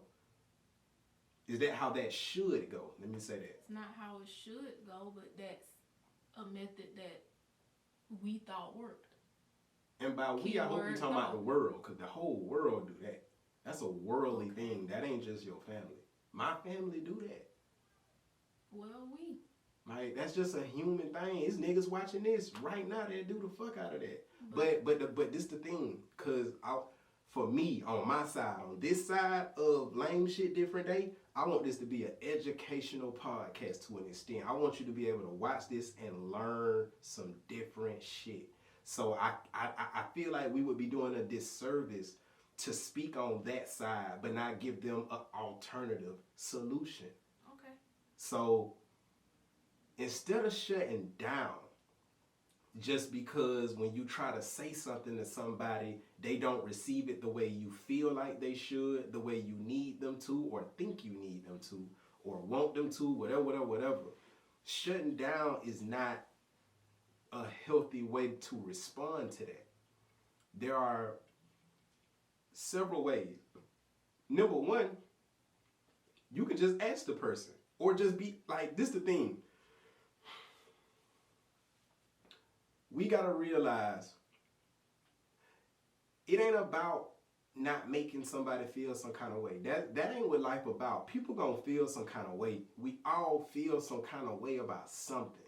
What happens though, more passive people or passive aggressive people or people with lower self-esteem or people who got traumas, just different types of people who are more of the type, the turtles in the world go in their shell. When they see an enemy, they go in their shell and they hide who they are. You're only teaching people that they can bully you to go into your shell when you shut down. Also, what if it's your mama? How you gonna shut down with your mama? You gonna see her. Y'all gonna deal with each other and y'all gonna have to deal with each other. How you gonna shut down? Or your dad or your brothers or your sisters or your husband, your wife. We gotta realize you can't run from nothing. If she shut down on me, right? Alright, she might shut down with me, but guess what's gonna happen? God gonna be like, oh, okay, so you just gonna skip class? Alright, cool. You skip 4th period every day. 5th period, I got somebody who gonna do the same thing. Have you ever noticed that? Everything you try to run from and avoid, you might run from it over here, but somebody else got that same shit over there. Because you can't escape the lesson. You can't. You can't. I done deleted people on Facebook because they be with that bullshit in my comments, just being negative. Guess what happens? I delete that person. Seem like a week later, another nigga add me on Facebook and start doing the same shit. Or somebody who been my friend all of a sudden just start commenting and playing that same role as the person I deleted. So guess what I realized? It ain't nothing I'm supposed to run from. I'm supposed to challenge this. And I don't mean challenge it like I don't accept it. No, I'm supposed to accept that this person is like this. This person wants to pick an argument. This person wants to try to poke at anything I say. and try to antagonize me. That's just what that is. I had to learn, like, okay, some people like that. Why would God send somebody like that? Because all of them being sent, everybody's sent. I was sent in her life, she was sent in my life. Everybody is sent by somebody, either God or the devil. But I feel like it's all from God. So, but the devil might be the nigga that really put something in that person to do this, but God pimped the devil and used the devil to do God's will, but that's a whole nother conversation. But anyway, you gotta read Job to understand why I even say that. But it's just one of them things though where it's like I had to realize like these antagonizing people, these antagonists in my life that I'm seeing and meeting online and shit, they're teachers. They're teachers. Every time I unfriend them or unfollow them, I'm just cheating myself from passing the class and upgrading. At the end of the day, what I'm supposed to do is learn how to accept that there are people like this and learn a healthy way to deal with that, to respond to it. So now when it happens, because I've had so much training in that field, on and offline, I know how to maneuver that way better now. Now when a nigga come and try to antagonize me or talk some crazy shit and try to like judge me and do all this shit, I know how to handle it. But I only know how to handle it because I stopped trying to run from it. You know what I mean? And I don't know, man, like if a person is a brick wall and you trying to talk to this person and they not getting through and you not getting through to them, maybe if you got to deal with that person, maybe instead of trying to say something to them, you should just start asking them questions. And once you ask them questions, if you ask the right questions, and don't ask questions in a negative place, like don't ask questions on no, well, what you da da da, like don't bring no negative shit. Be positive, come with love, come with the real desire to learn and know better. Ask them some questions. And as they respond, you're gonna learn more about them, who they are, how they are, why they are. You know what I mean? Why they operate like this, why they don't listen. If you ever want to learn how to deal with a person that don't listen, learn why they don't listen. How can you know how to maneuver a person that don't listen and don't hear you out if you never get the information about why they don't hear you out? Is it a way that I talk? Is it words that I use that you just don't connect with? Is it a perspective I'm coming from that's different from yours? And maybe you hard-headed, stubborn, or single-minded, or small-minded, or naive, however you want to word that. But something in your mind does not make it easy for you to see through my lens. Maybe you just stubborn and you see things your way and you're not really good at seeing things from other angles. All these things are important to know, and you can't just assume you know these things because we are complex beings. So you can't just assume because a person don't hear you the way you think they should that they automatically not listening and they stubborn.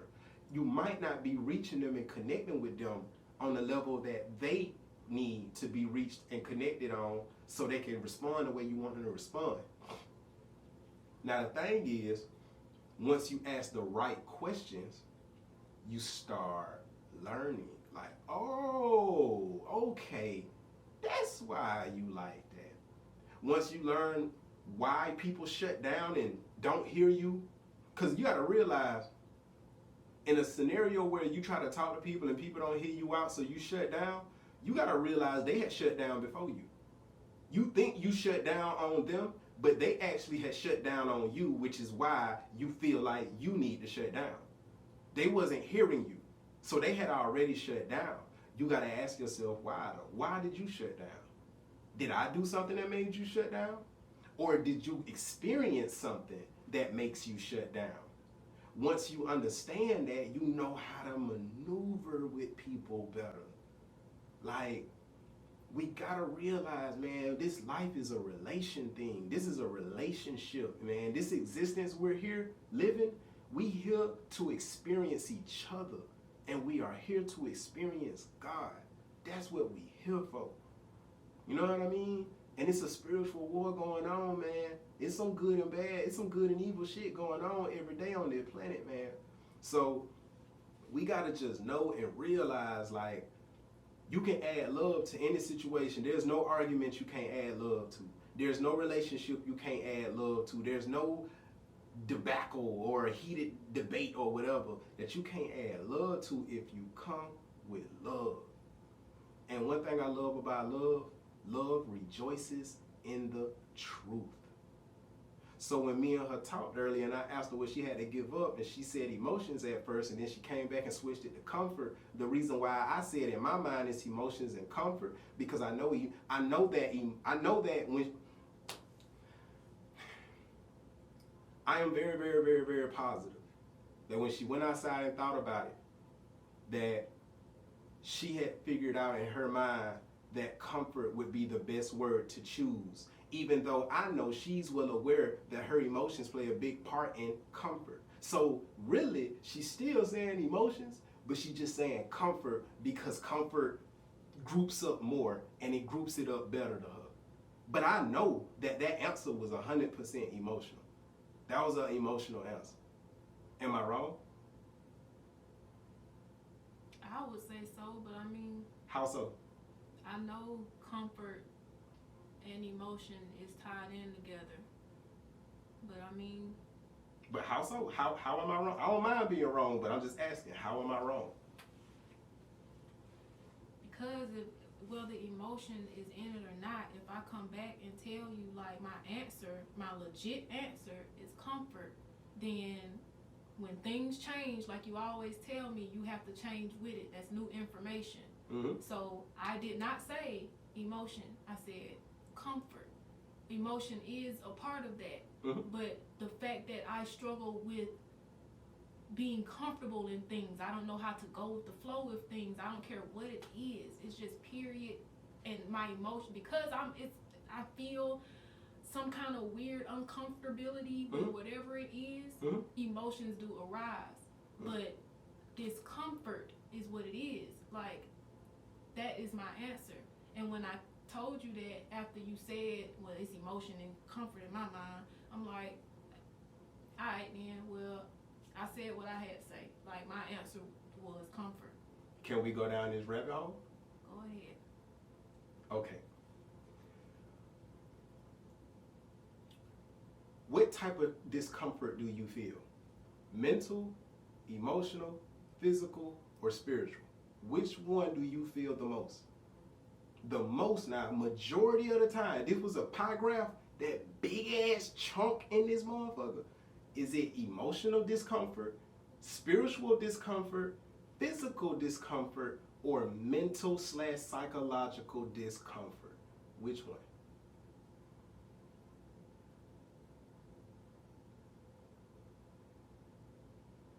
I would say emotional and then mental. What them numbers look like? If you had to give some nigga metrics, what them numbers look like? How much emotion? How much, is it mostly like, is it 70% emotional discomfort? Is it like 60%? 65%? Is it 30%? How much emotional discomfort, when you, out of all the times you're uncomfortable, how much of that time would you say you're emotionally uncomfortable? Okay, well then it's emotional. Is what? It's emotional. Why you say that? Because in whatever situation it is, if I go back and think on it and think about how I felt or what was taking place, and usually how I feel is, of course, an emotion, but I feel it physically. But it's, Of course. all of that takes place a whole lot more than the mental. The mental don't come until after that. After the initial ego, emotional flame got lit or whatever. Mm-hmm. So I have another question. What makes you comfortable? How do you know? This is a two-part question. One, what makes you comfortable? Two, how do you know when you feel comfortable? I feel like I asked the question wrong. Anyway, whatever. because I should have just said, how do you know you're comfortable? But because I said feel comfortable, I kind of then already gave some of the answer. I should have just said, how do you know when you are comfortable? But I said feel because from my 6 years. The answer still would be when I don't feel nothing. You say what? When I don't feel nothing.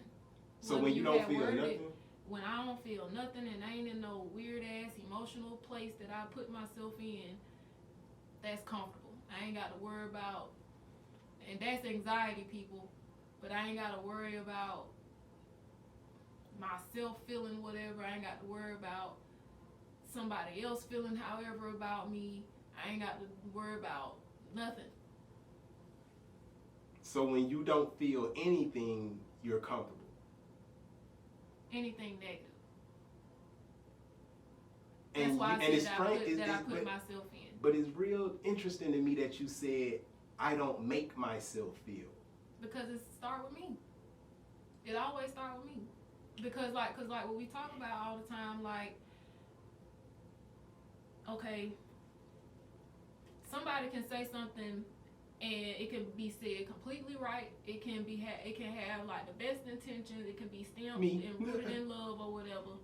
But however you feel about you, or however you feel about the situation that has to do with you, or even if it don't have nothing to do with you, however you feel about you is usually the emotion that's gonna come up. And with me, I don't love myself as much as I should. And I meet myself with a lot of negative self-talk, and I've done that my entire life. So when I'm faced with situations that I would feel uncomfortable, it's because I'm uncomfortable because of my lack of positive feeling towards myself. And that's the case for all of us. You know what I mean? Like, you're not alone in that. I deal with that, Kaya. I deal with that. You do, but I deal with that, Kaya. You know what I mean? Like, that shit ain't easy. I understand that that's hard. You know what I mean? Like, of course, you a lot more ahead of me. Age-wise, research-wise, doing-wise, like I just started on this journey. I'm 31. I just started, like. But you started. But this stuff is like, that's why I was saying earlier, like it's difficult coming from where you come from and trying to change it after them having it for umpteen years and trying to reprogram that shit. Then when you think you reprogramming, you, like what you said, them tests gonna keep coming. Yeah. So when the tests come, when you thinking like, okay, I'm doing a little better, and that test come, and then it's like, fuck. So now, like what I was telling you earlier about recalibrating, since I know like earlier this week I didn't really do too good on the test, I'm just in my head like trying not to get back into my negative self-talk, because I know I do that.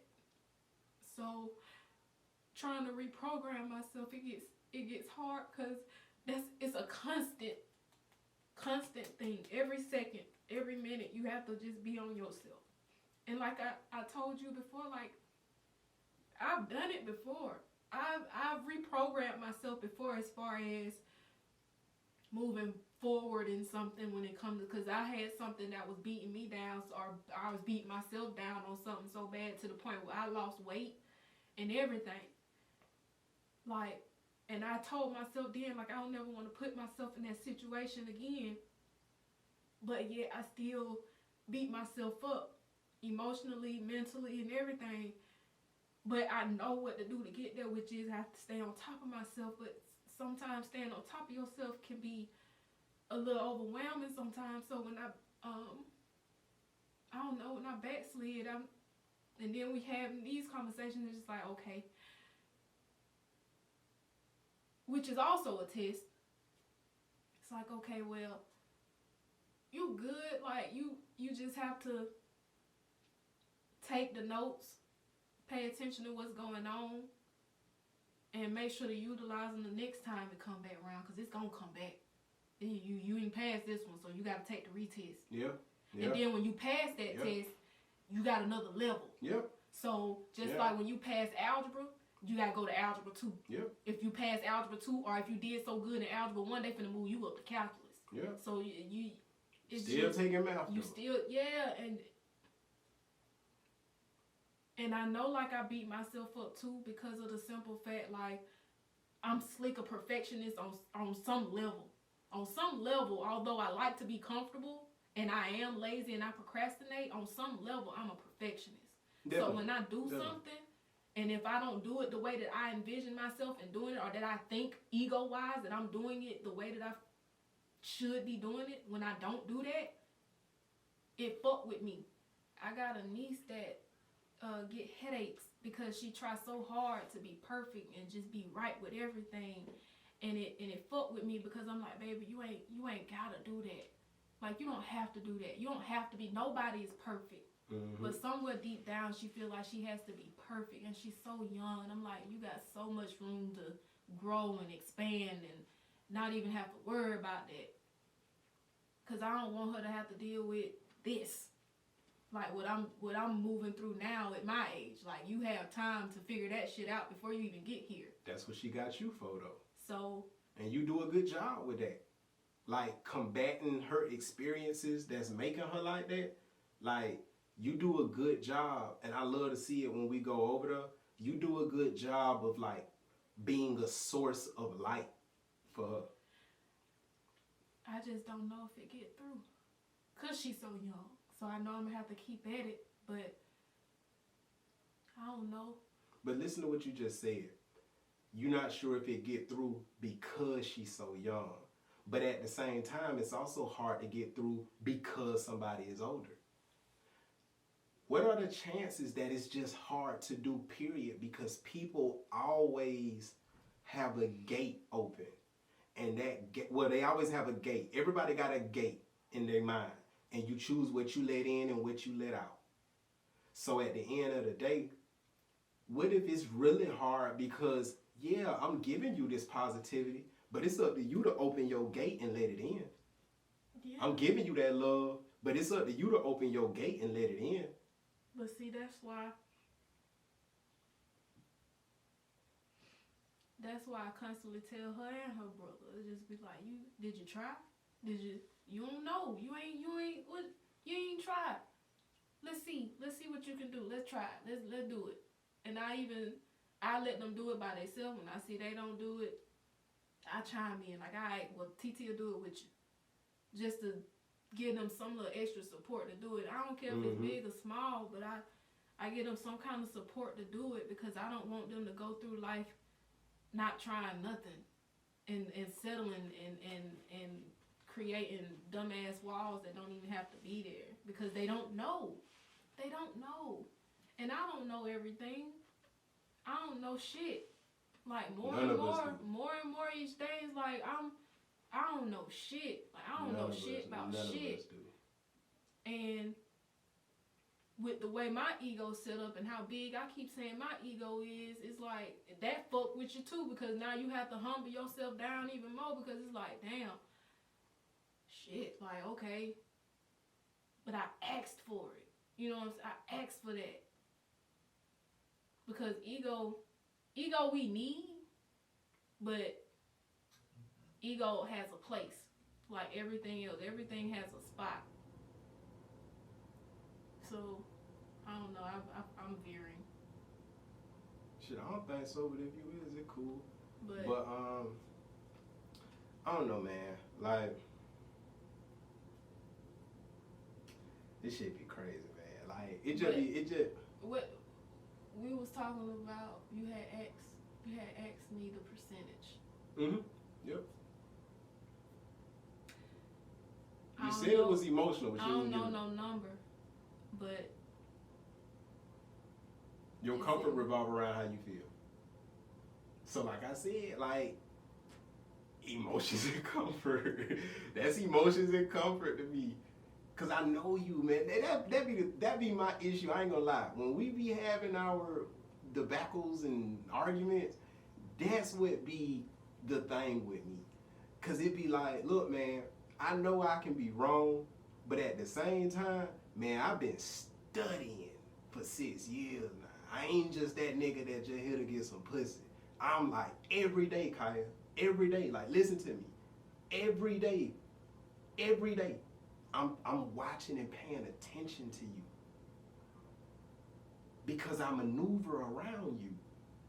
You know what I mean? Like, I ain't had no sessions since March. That's mainly because I'm maneuvering around you. You know what I'm saying? Like.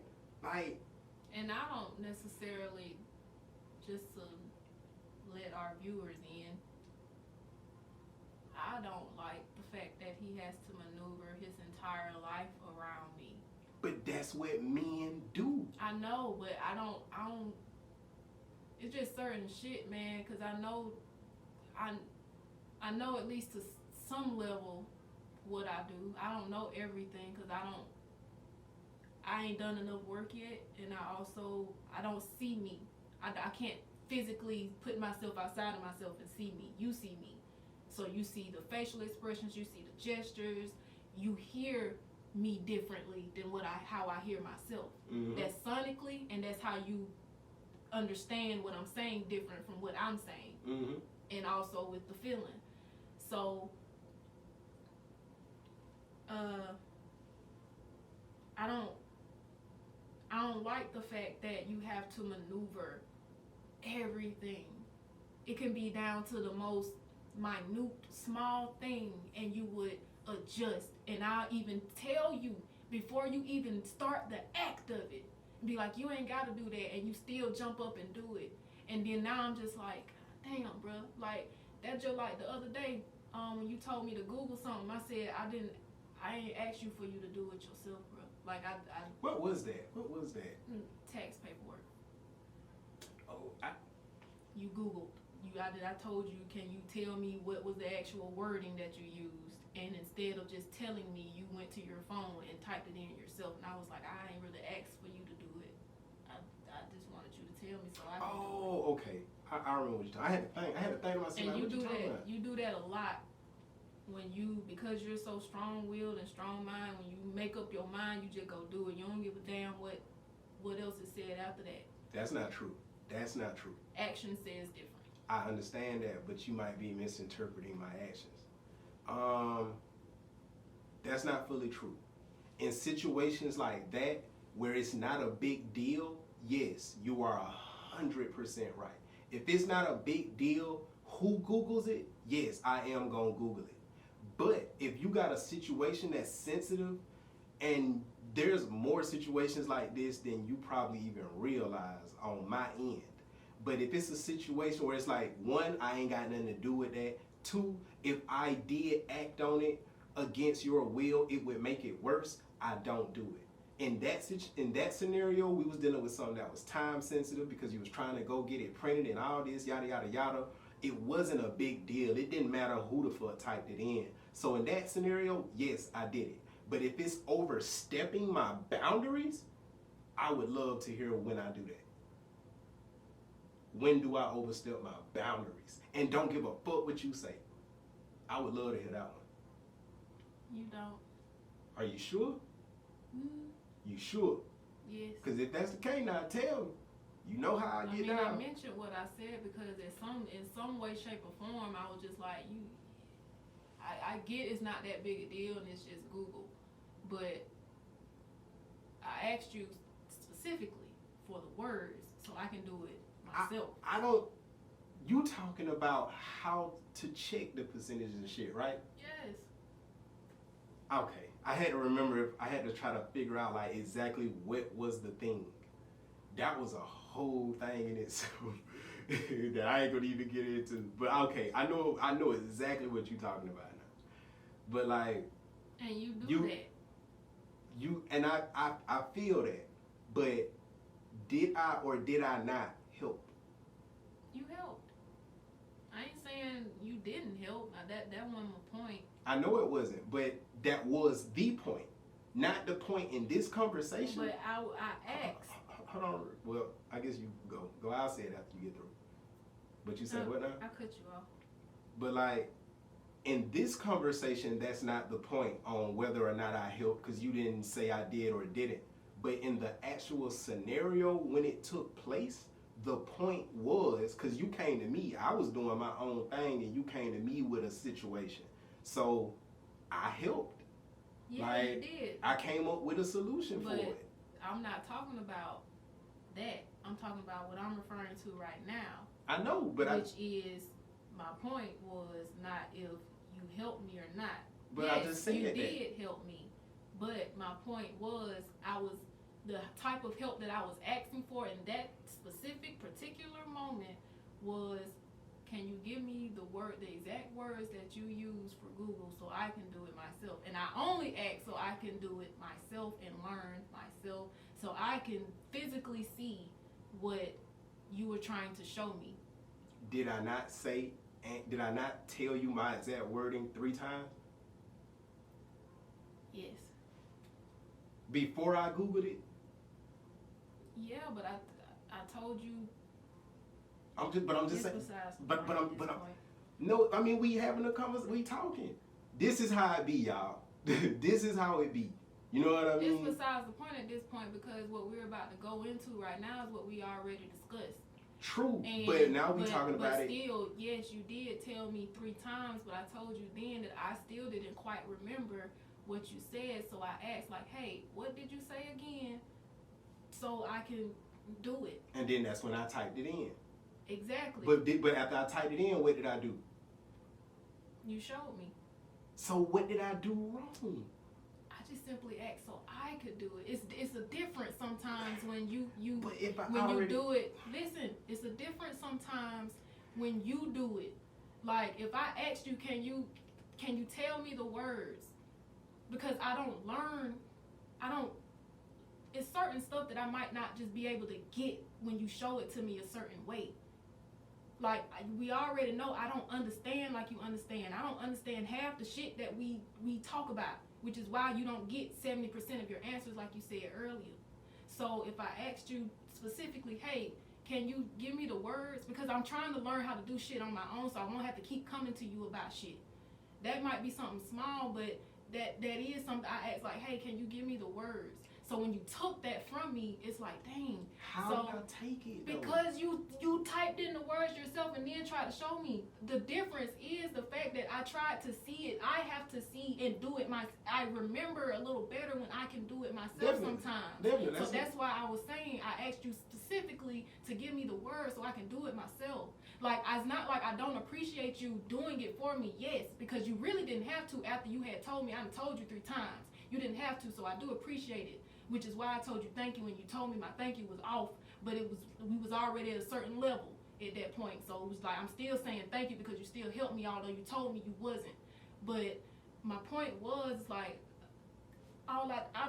you clearly see I'm trying to learn it for myself, bro. Like, I just wanted I wanted to look in Google search and type them words out myself and see, like, okay, so the next time I have to do it, I'll know what I'll be looking at or whatever else. Yes, you did.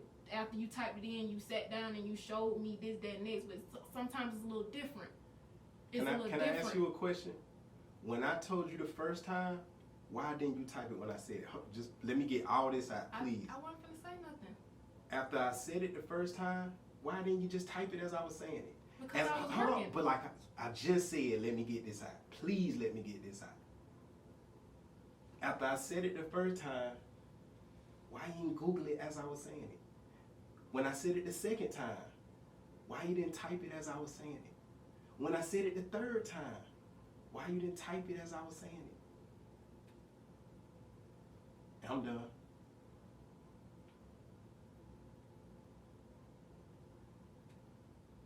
Because I was working. Because we had already reached a certain point in our conversation where I am somewhat emotional. But even then when I was asking because, like, okay, I know I'm at a certain point and I know I didn't hear exactly what I thought I heard. I think I'm right, but I'm not sure. So let me ask one more time. There is nothing wrong with me asking, so I asked one more time, and so I can do it myself since I wasn't fucking with the computer at the time. I can pick up my phone and like, okay, let me do this now so I can literally look and retain the information that was just given to me that I did not retain. Okay, so let me make sure I got this right. Since we living in hindsight right now, because we talking about something that actually already happened. Let me make sure I got this right. You came to me with a problem that I ain't had nothing to do with. You came to me with a problem. I gave you a solution. You asked me how to word the solution. Well, not even word the solution. How to word in Google, how to search for your solution. I told it to you 3 times. That wasn't enough, so you needed to type it in yourself, but by that time I had already typed it in. As I typed it in, when I got done, I showed you what I typed in. You got the answer that you needed. Then, when it came down to, you had another problem after that, because that's usually how I go. One problem, go to another one, and then another one, and another one, and another one, and it's just an endless cycle of new problems. So, okay. So, that problem got solved, so now it was another problem. So then in that problem, I was like, well, why don't you just ask your supervisor, can she email you the form? And then you emailed her and asked her, or whatever you had to do, you communicated with her and asked her, and she said she'd give you the form. Did she ever get it to you? No, I told you she was too busy. Yeah, at that moment, but I didn't know if she was going to get it to you later. So either way though, like, if she give you the form, that would really help solve the problem. So my question is, does it matter? What's more important to you? That I went through that process with you and helped you solve the problem, or the fact that I typed that in Google? Because if I go by your actions, how you was talking to me that day, how you handled me that day, and how you're talking about it now, because you just got riled up just then. So if I go off all of that, if I wanted to assume, which I'm not, which is why I'm asking this question, but if I wanted to assume, it comes off like you feel more, you care more about the fact that I typed in that one quick sentence than you do about the fact that, like, hey, cuz I came in a situation you brought to me and I helped you with it. No, I do appreciate, I care about the fact that you helped me with the situation, because that's why I told you, I said thank you still. Because you made it a point to say earlier today that it was a little weird how you told me thank you. I'm like, yeah, because I still feel some goddamn kind of way. But thank you, though, because I do appreciate you still doing what you just told me that you wasn't going to do. But see, that's another thing. I didn't say that. I told you, I said that after the fact. You know what I'm saying? Like, I said I was already helping you by the time I had said, like, hey, man, look, dog, if we got to argue every time you ask me for some help, just don't add me. Just don't add me to help out with shit. You know what I'm saying? Because at that point, I'm at my level. Because what I wish you understood, and we've talked about this, I just don't know why. I don't know why my day got to take a dip down because you got a thing you got to figure out. Because that's how it works. Like, you'll have some shit going on. You say what? I said I won't ask no more. I told you that then. All I'm saying, Kaya, is there has been things I've needed help with. And if you help me, ain't no issue. Even when you don't help me, I just make do with whatever it is you do. You know what I mean? But every time you bring an issue to me and I end up solving the issue or helping you solve the issue, I don't leave unscathed. Like, it don't be one of them conversations. Like, in my mind, and it's weird to me, man. And if I'm wrong, forgive me, but it's weird to me because in my mind, if a person is helping you, you don't shit on that person. Oh, my bad. I mean, thank you, but I'm not saying that to try to, like, whatever, but I'm just saying, though, like, every time, damn near, man, that you come to me with some shit you need help with, you attack me. Like you bark at me. You know what I mean? And I be trying to understand that shit, cause I just be like, dawg, I'm here to help. Like what did I do to deserve that? Like, I'm just here to help. You asked me about something that you clearly couldn't solve, because if you could have solved it, it would have been solved. So you need help. And it ain't and I don't ever be like, oh, here you go again. Do I ever come at you like that? When you ask me for help, I just do what you ask me to do.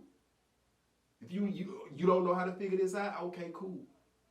Even when it don't make sense to me, I still don't be like, oh, here she go. Never, ever. I just be like, okay, what's up? What you need? And you tell me what you tell me, and sometimes it don't make no sense to me. But get what? I just help. But it just be, for me, man, like, I just don't be understanding, like, why every time I help you, I gotta feel bad. I don't never feel good when I help you. Unless I can help you without a conversation. If I can help you without us having to talk about it, Lord forbid without you having to ask for help. We be good. But if you gotta ask for it, it always goes south. And I just be trying to figure out, like, why? And I knew why. I told you that day, insecurity. But you were just like, no. You were barking still. And then today you come and tell me, I thought about it, it was insecurity. And in my mind, I'm like, I already knew that. But it just, help shouldn't hurt. And I just wholeheartedly believe that. If I'm wrong, cool, because like you said, and I totally agree, we don't know shit. But in my mind, help shouldn't hurt. If somebody love you and they riding with you and they like, shit, this ain't even my problem, but I'm going to sit down and put my brain into this shit and figure out how to do it. Cool. But why does that have to hurt? Like, and I don't mean hurt like, oh, you broke my heart, because you ain't break my heart or no shit, but I do wish you could understand, like, for a person to selflessly be there and try to help somebody with a problem, whether it's big, medium, or small, like, for you to bark at the person, it's like biting the hand that feeds you. That's basically all it is. Biting the hand that feeds you. And it's like, but damn though, like. Do you ever think that I feel like that when I try to help? When? It don't matter what it is. Do you feel like that you do that? No. Do you feel like, or do you even think that at some point in time when you have something going on and Kaya tries to help, that you bark at Kaya? So you don't think you do that at all? Possibly, but not for the same shit. Like, if I bark, it's because you're trying to help, but what you're doing is making it worse. Am I wrong or am I right? Really think about it now. You're right. Are you sure? You're right. I wouldn't bark if it was helping, because you're helping. I would not bark. Like, I don't know what you feel, but I know for a fact, though, I don't bark at you for no reason. I don't bark because you ain't did nothing. And to be honest, especially in the past year, I bark a whole lot less, but a whole lot less. It's a lot of shit I don't bark about, but because I'm learning more and more every day, like, alright, cool. I ain't gotta do that way. I can maneuver it this way. I ain't gotta do that. And then most importantly, I'm learning more about you and me. Like, okay, me on a personal level, like, all right, Carlo, these areas you gotta work on. So I'm working on them. I'm learning on your end, like, yeah, these issues she struggle with, bruh. So, you know what I mean? Like, but I don't bark at you if you're trying to help me, unless what you're doing is actually not helping and it's making something worse. I can't think of no time I done barked at you when you did a good thing. I can't think of one time. Now, if I'm wrong, correct me. But I wholeheartedly and whole-mindedly. Sometimes I feel like it's just simply it ain't done the way you want it to be done, or that you feel like that you see how it makes sense for it to be done for you. So if it ain't done that way, then it don't help. Okay, can we investigate that? Let's look into that. You just told me yourself, out your own mouth, because I typed it for you, you felt some kind of way in your. I know I have that problem. So okay, cool. Now, On my end, if I ask something to be done a certain way because I need it a certain way and you do it another way, That's something different. It ain't about if you ask me to do it a certain way, because I didn't ask you. So to give do me it give me an example. I didn't ask you to do it a certain way, how to help me then. But I did ask in that particular situation. I just wanted the words. That's all I asked for then. And I gave them to you. Cool. And like I said, that's my error. I know I struggle with wanting things a certain way because I don't know how to go with the flow of shit. I know that. But as far as you go, it's like I'm not talking about deeper shit. As far I'm not as either. like, I'm literally, you know what I'm not. My bad. I'm not talking about deeper stuff as far as underneath the grass and in the dirt, like you say, like getting the shovel and digging. I ain't talking about stuff like that. I'm just talking about, because that's where I am. I'm not no deeper than that. You the deep nigga, I'm the shallow nigga. I'm on the surface. So as far as like certain stuff that we talk about, or certain stuff that you be wanting help with, or that not even that you want help with, things that I would think that you would need help with, or I see something, or I think of something and be like, well, I don't know, like I had this thought, or I thought about this, or maybe it could be this way. And sometimes you'll come at me with like, don't you think I thought of that already? And I'm like, well, I mean, so that's barking to you? Yes, because you have a tone and a facial expression with it. When I'm just like, dang, my bad. Like, it's not, because sometimes you take that as a jab at your intellect, and I'm like, I actually always do. And I told you that. And I gave you the analogy that my mama do when I can't find my keys. And her first thing, did you check your pockets? No, mama, I just wear jeans. Nothing in my mind ever thought about checking these big ass pockets on my thighs and these big ass pockets on my ass. I never thought of that, mama. Thank you. Because I didn't know I had pockets on my pants until today. That's what it's like. It's just, and if that's wrong, my bad. But at the end of the day, sometimes even the simple stuff like that, like you can be looking, just to use the analogy about looking for something. You can be looking for something around the house, but the main nigga that find it is me, and you done been and already looked in that area. Facts. So if I were to go back and say, well, did you look over here? And you be like, well, don't you think I thought of that? In that scenario, I do not do that. I do not do that, Kai. When you just found some shit over there in our room, I did not do that. I didn't say that situation, but there has been situations where it has been something where you've been looking for something. I didn't even help you look for it, but I was like, did you think about this place over here? Or did you think about that? And you were like, yeah, I already looked over that hole. So whatever. So I'll sit down and wait for a little bit, let you search and see that, and I ask after you done stop looking. I ask again, and you be like, "Nah, I ain't find it." So I go look in them same spots and I find it. Yeah, that's true. But you still have come at me and be like, "I looked over there. Like, don't you think Then you think I think about that?" And I'm like, I get that, but don't. It's sometimes though, like yes, those things might be an obvious thing. But sometimes, even within those obvious things, it might be something that you just might need to turn over and look at. So when you come at me with that statement, I'm like, well, dang, bro, like, I understand, like, you think about a lot. You see all 6 sides of the cube, but I also know, just like what you tell me all the time, like, I don't know everything. I have room to be wrong, too. I know I can be wrong, too. So I'm like, okay, well, I know you might have thought about that. I know you think about most things, because I don't think about as much as you do. But that's me trying to help and be a part and being present, and that's how I think. Mm-hmm. So then when I'm met with that, it's like, what is that? Okay. Let me make sure I got that correct. When you say I'm met with that, you're referring. Hold on. Let me. But it's important for them to know how I say it, because you're calling it barking just because I say, you don't think I thought about that? That ain't the tone you take all the time.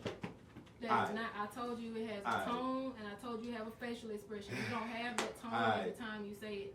Alright. Because like I said, you think somebody testing your intellect, so when you feel tried, because you do, and you have told me you felt tried when I do stuff like that.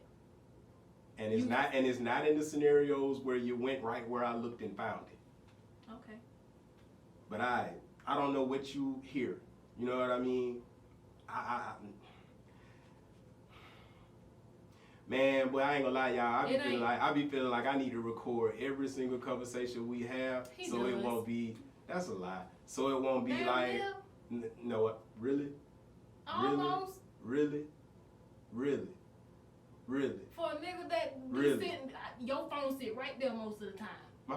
Your phone sit right. All our phones sit in the When we mirror. have conversations, y'all know where you sit your phone and have it a certain way a lot of times when we finna have a conversation or we having a conversation. After you've gaslighted me for like 6 years straight, of course at some point, like, shit, yeah, because we had way too many arguments where I know for a fact I said what I said, and I know for a fact you said what you said. And between me and you, and I know you know this, you tend to like jumble up and rearrange what was said in the conversation. You'll put some shit that was said at the end of the conversation, at the beginning of the conversation, because you really just pulling from what it feel like to you. Okay. Cause but am I lying? Cause I played some shit back to you right after we had an argument. You're not lying. I done played something back to you after we have had an argument, and you have argued me down. I didn't say that, and then I played, and you said that bit clear as day. Okay. Dave Chappelle did the travel stenographer for a reason. Now, that's a skit for a reason. People do that, and I have dated too many women who done that shit, dog. Oh, my bad. And it's cool, but I'm just telling you why though. And when you say I record every conversation, that's real bogus. That's real bogus, Kaya. That's super bogus, Kaya. Well, it feels like every conversation because we talk a lot, and you do have your phone, and you will be recording without me even knowing. And like I said, it feels like an interrogation. How? Because I'm being recorded. And? Like, who has... But you realize... Nobody else that records their conversations. And I don't know well, I ain't gonna even say that. Some shit don't need to be said on the camera. So I ain't gonna even say that. But just to be clear... But I mean... Just to be clear... I do get... Just to be clear... I know just to be clear...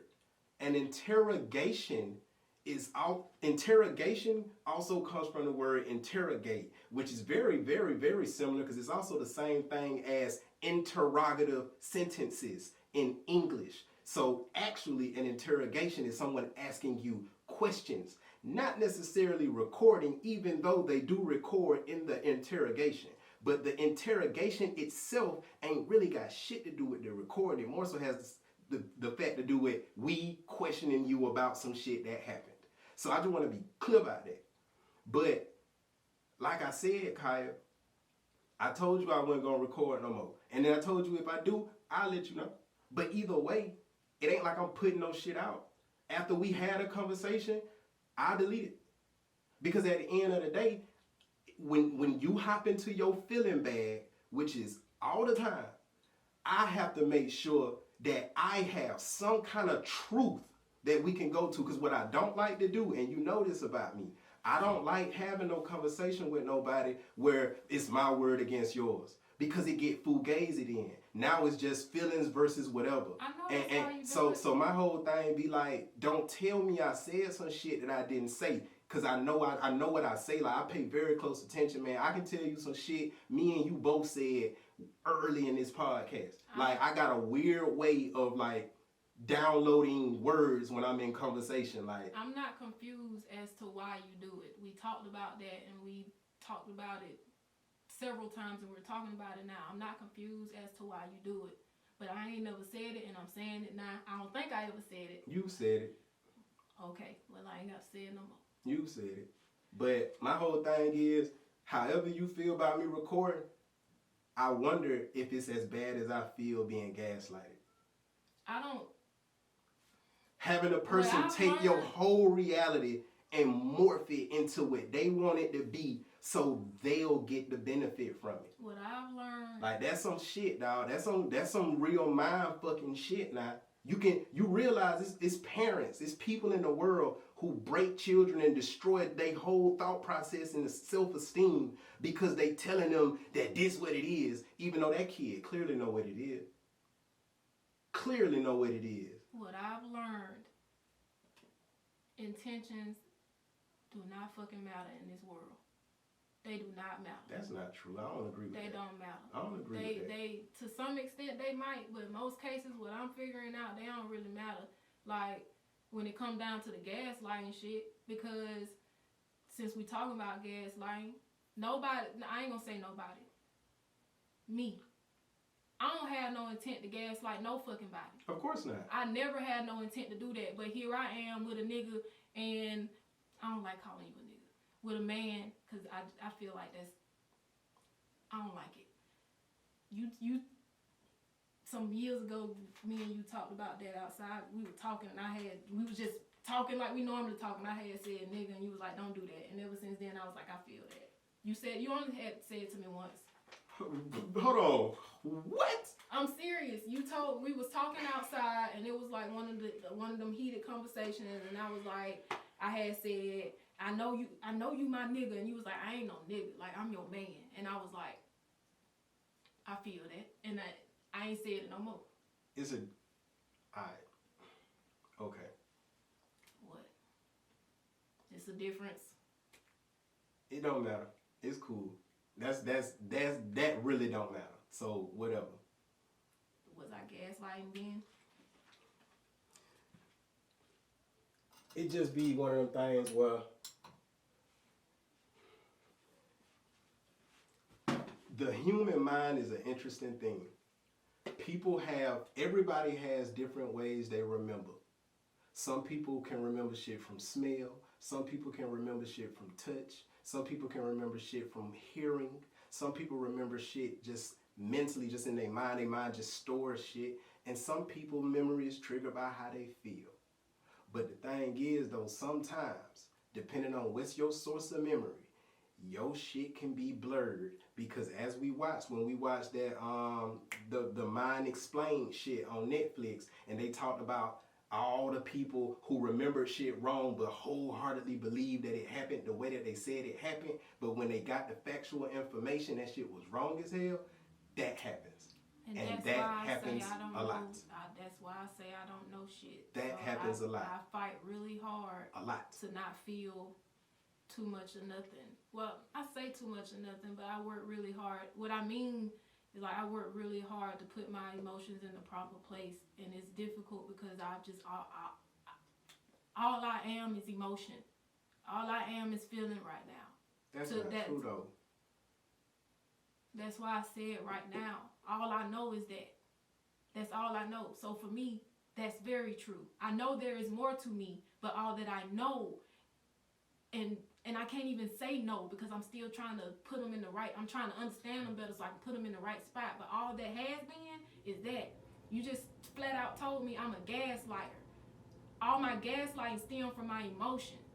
So, like I was trying to say was, the intention shit, you can have all the best intent in the world, but if you don't do right, the intent don't mean shit. Of course. So therefore, yeah. so that's what I mean. So you can tell me all day, every day that I'm a gaslighter. You gaslighted me. That you did that this time. You did that to me. You did that. You did say that. You did do that.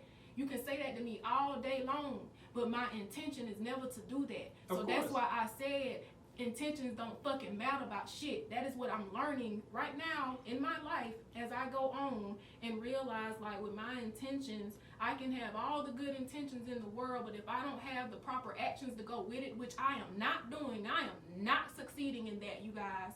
So all that little hunky-dory shit that y'all see with Kaya or Briley, that is not the case with Kaya Briley, period. I fuck up. Kaya do shit. Like, I do shit. Everybody does shit.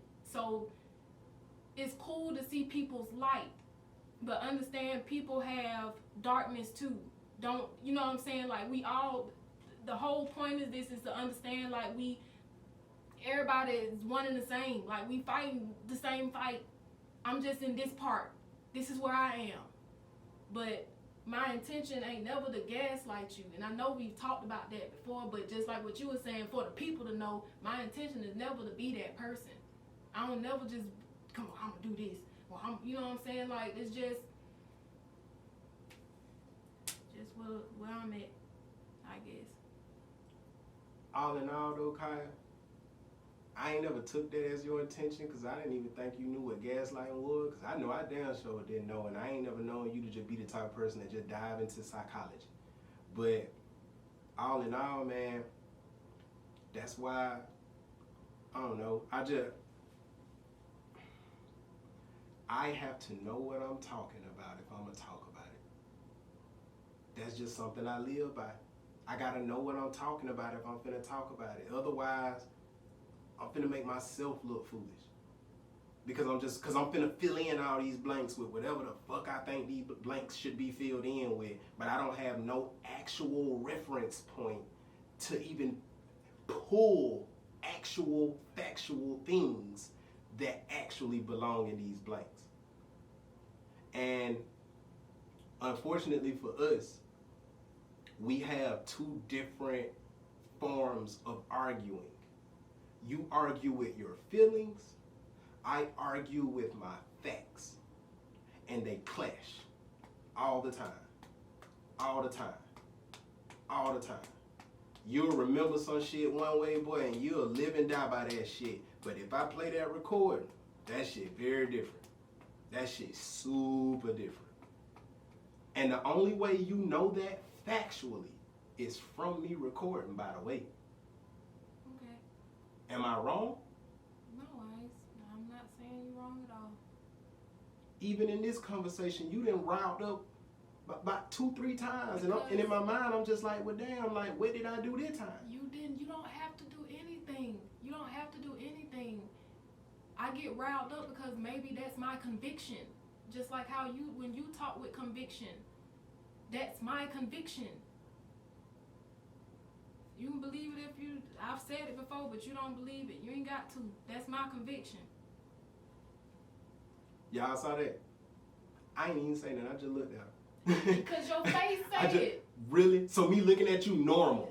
Me looking at you normal? No, that's normal. But the look that you had with the so little smirks, like, come on, Kyle, really? Again, if I stop this damn video and I look at my face, I'm gonna have a significant facial expression.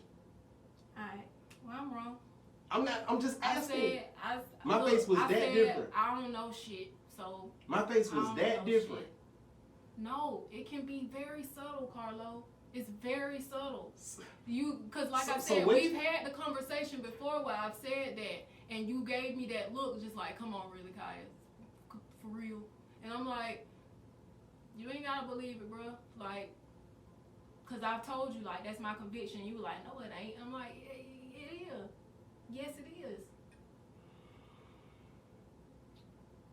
Well, correct me.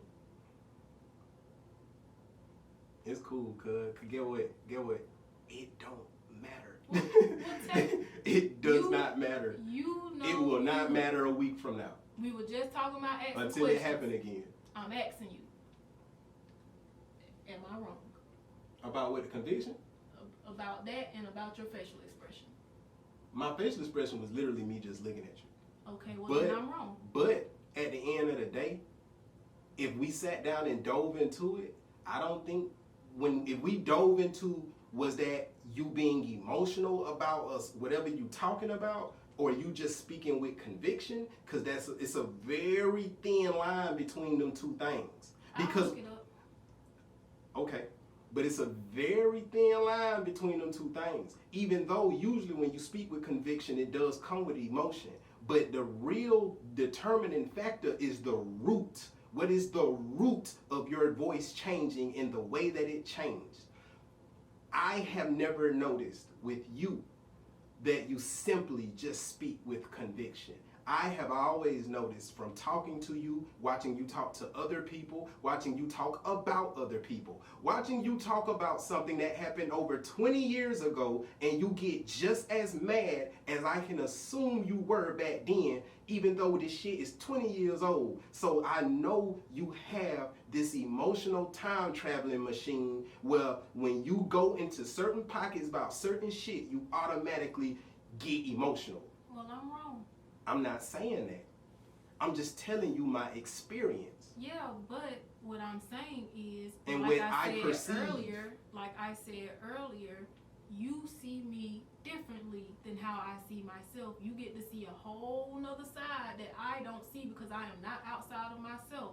So I'm leaving room for the fact that I am completely wrong. Because just like what you also said in this same conversation, that shoot, I lost it. But anyway, you said something else in the conversation, basically saying like, I watch you. Like I literally watch you every day, all day. I pay attention to all of that. I see you, Kaya. Like I learn you. Like I know you said that, which ties into what I said before that. I'm a student of whoever I'm with. So therefore, I could be completely wrong, and that's fine. But I could equally be wrong as well because I'm not in you and I don't know. All I'm giving you is an external perspective. That's it. Okay. Right or wrong, that's my external experience and perspective and my perception of it. It might be with conviction, cool, whatever. To me, to be all the way honest, to me it don't matter because in my mind I just kind of felt like it was uncalled for. But if that's where you was at, that's where you was at. You be riled up and emotional about a lot of shit. I just kind of be like, that's kind of uncalled for. But it ain't uncalled for to you. You feel like it deserved that level of energy and time and effort and attention. That's something you gotta do whatever with. For me, if I'm gonna come with that, it just it gotta warrant it. It gotta ask for it. If it don't ask for it, I'm not giving it. You know what I mean? Like, your eyes watering up right now. I really don't know what I said.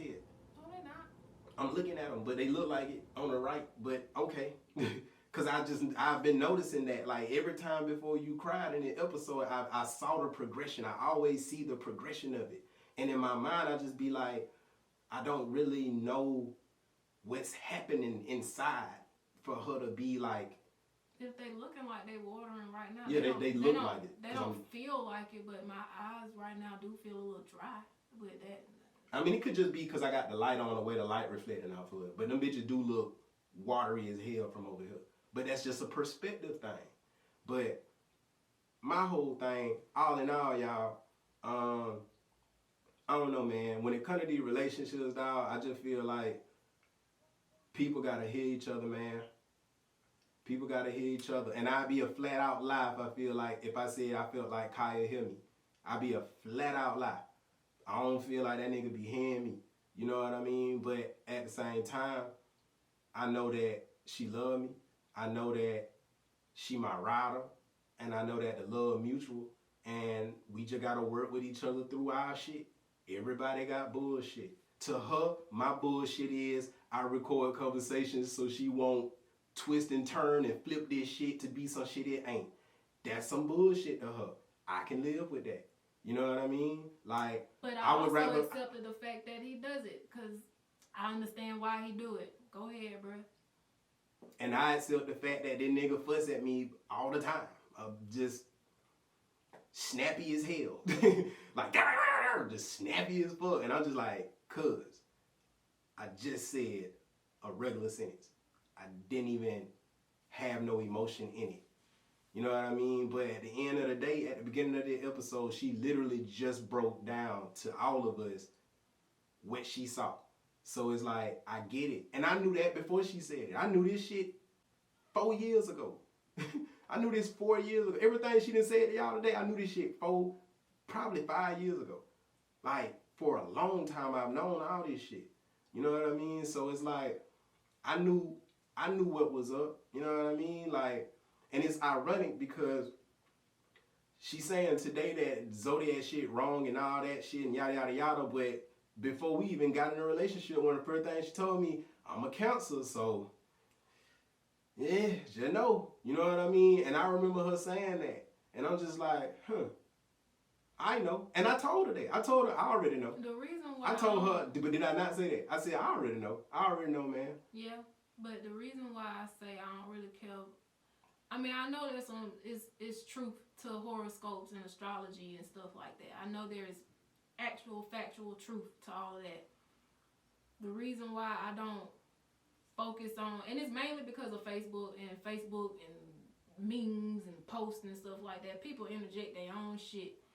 And to be really real, I get tired of seeing negative shit about cancers. Like, I don't never see anything positive about a cancer. That's all I see is positive. I do not. I see complete negative all the time. The only time I see something positive about a cancer is if another cancer posted it. And that's very seldom because it's very far in between when you see some positive shit about a cancer.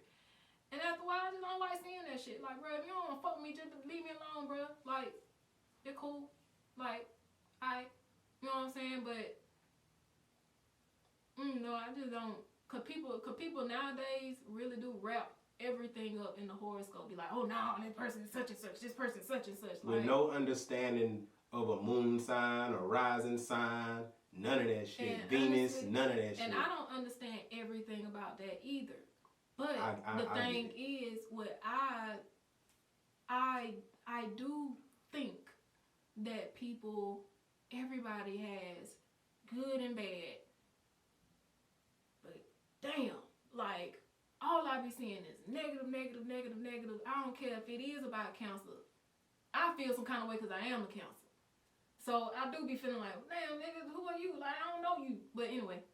But even with other people and other signs that they post about, it's always negative. Like, what sign was your toxic ex or something like that? And I'm just like, y'all, okay. But anyway, that's besides the point. Just to be a buck about it though, dog, just from my experience, I don't see shit but positive shit about cancers. But whatever negative you seeing, I don't think they talk as bad about y'all as they do Geminis. Shit, all I see is cancers. I don't see nothing about no Geminis, Aquarius, Sagittarius, Capricorn. They talk a lot of shit about Aquarius. I don't see none of it. See? I don't see none of it. The only thing I would say very seldomly I see about Aquarius is that you can't tell them nothing. That's the only thing I see that people And you say. can't. And you can't. You damn sure can't. But at the same time, I appreciate it. Because First of all, in order for you to appreciate it, you got to understand it. So first of all, what do you even mean when you say you can't tell us nothing? Well, when y'all know, it ain't no budging until you know, as far as the Aquarius, until you know, like, okay, it has to be something that you've gained on your own. Like, you're not going, ain't no Aquarius that I know has actually just taken somebody's word for it and just be like, okay. Like, they might be like, okay, I hear you. And then they'll go do their research or whatever else and do their thinking on it. And then if they come to a different conclusion, then they'll be like, oh, all right. You know what I'm saying? And ain't nothing wrong with that. But you can't tell them nothing though. You cannot tell them nothing. You might can know actual factual. But since the fact they ain't went and looked themselves to check actual factually themselves, all you said was some words until they go do it themselves. Which ain't no wrong with that. Ain't no wrong with that at all. You supposed to do that, really. That's what I'm sitting over here. I'm like, ain't that how we supposed to be? Kakaya got this thing. Her mama, best friend, cousin, niece, stepsister can tell her sister about a situation. And Kaya will come to me and tell me what her sister said. But Kaya say that shit like Kaya was deaf. Kaya gonna talk about that shit like she was deaf. She knew what the day was. She knew what time it was. She got the text. She saw the whole text conversation because they sent it to her. She talked like If you tell her, she gonna damn near automatically run with it. And that just ain't the move to me. Like, we got a whole country that's pimping us and telling us shit that ain't true. I just didn't grow up in a world where you just blindly believe shit. That's why now I just constantly tell myself, I don't know shit. I still struggle with the fact that I don't know shit. So when I feel stuff, I think I be knowing, but I don't be knowing. So I have to always get reverted back to, you don't know shit. So sit your ass down and shut up. Like, literally.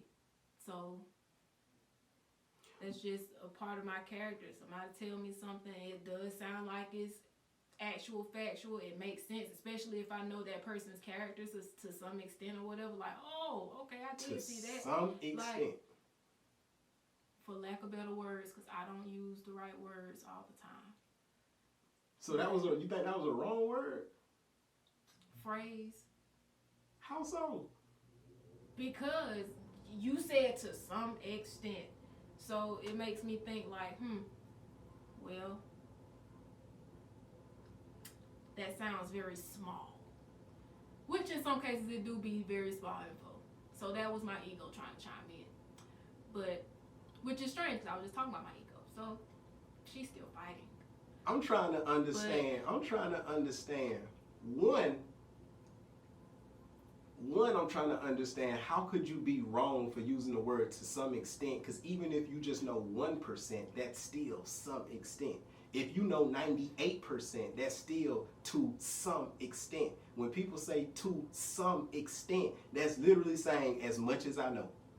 Literally. That could be big, medium, or small. But that's still saying literally as much as I know. So when you said to some extent, it was funny to me, but it was not. I don't know actual factual to the core, to the root. I don't know. So therefore I am judging, and I shouldn't be judging. And really with the fact that I don't know all the information, I really shouldn't be saying whatever I'm saying as if I know. Facts. So that's why I'm saying I used the wrong word or whatever, but anyway. And that's my whole point. That's my whole point. Like, I don't agree with her whole take on Aquarius. It's funny to me that she said it because she's told me a bunch of shit throughout the 6 years we've been together that I didn't even believe, but I listened to her and did it. So that's funny to me on a personal level. But at the same time, I just wholeheartedly believe, whether you're Aquarius or not, man, check the source. Get your facts straight.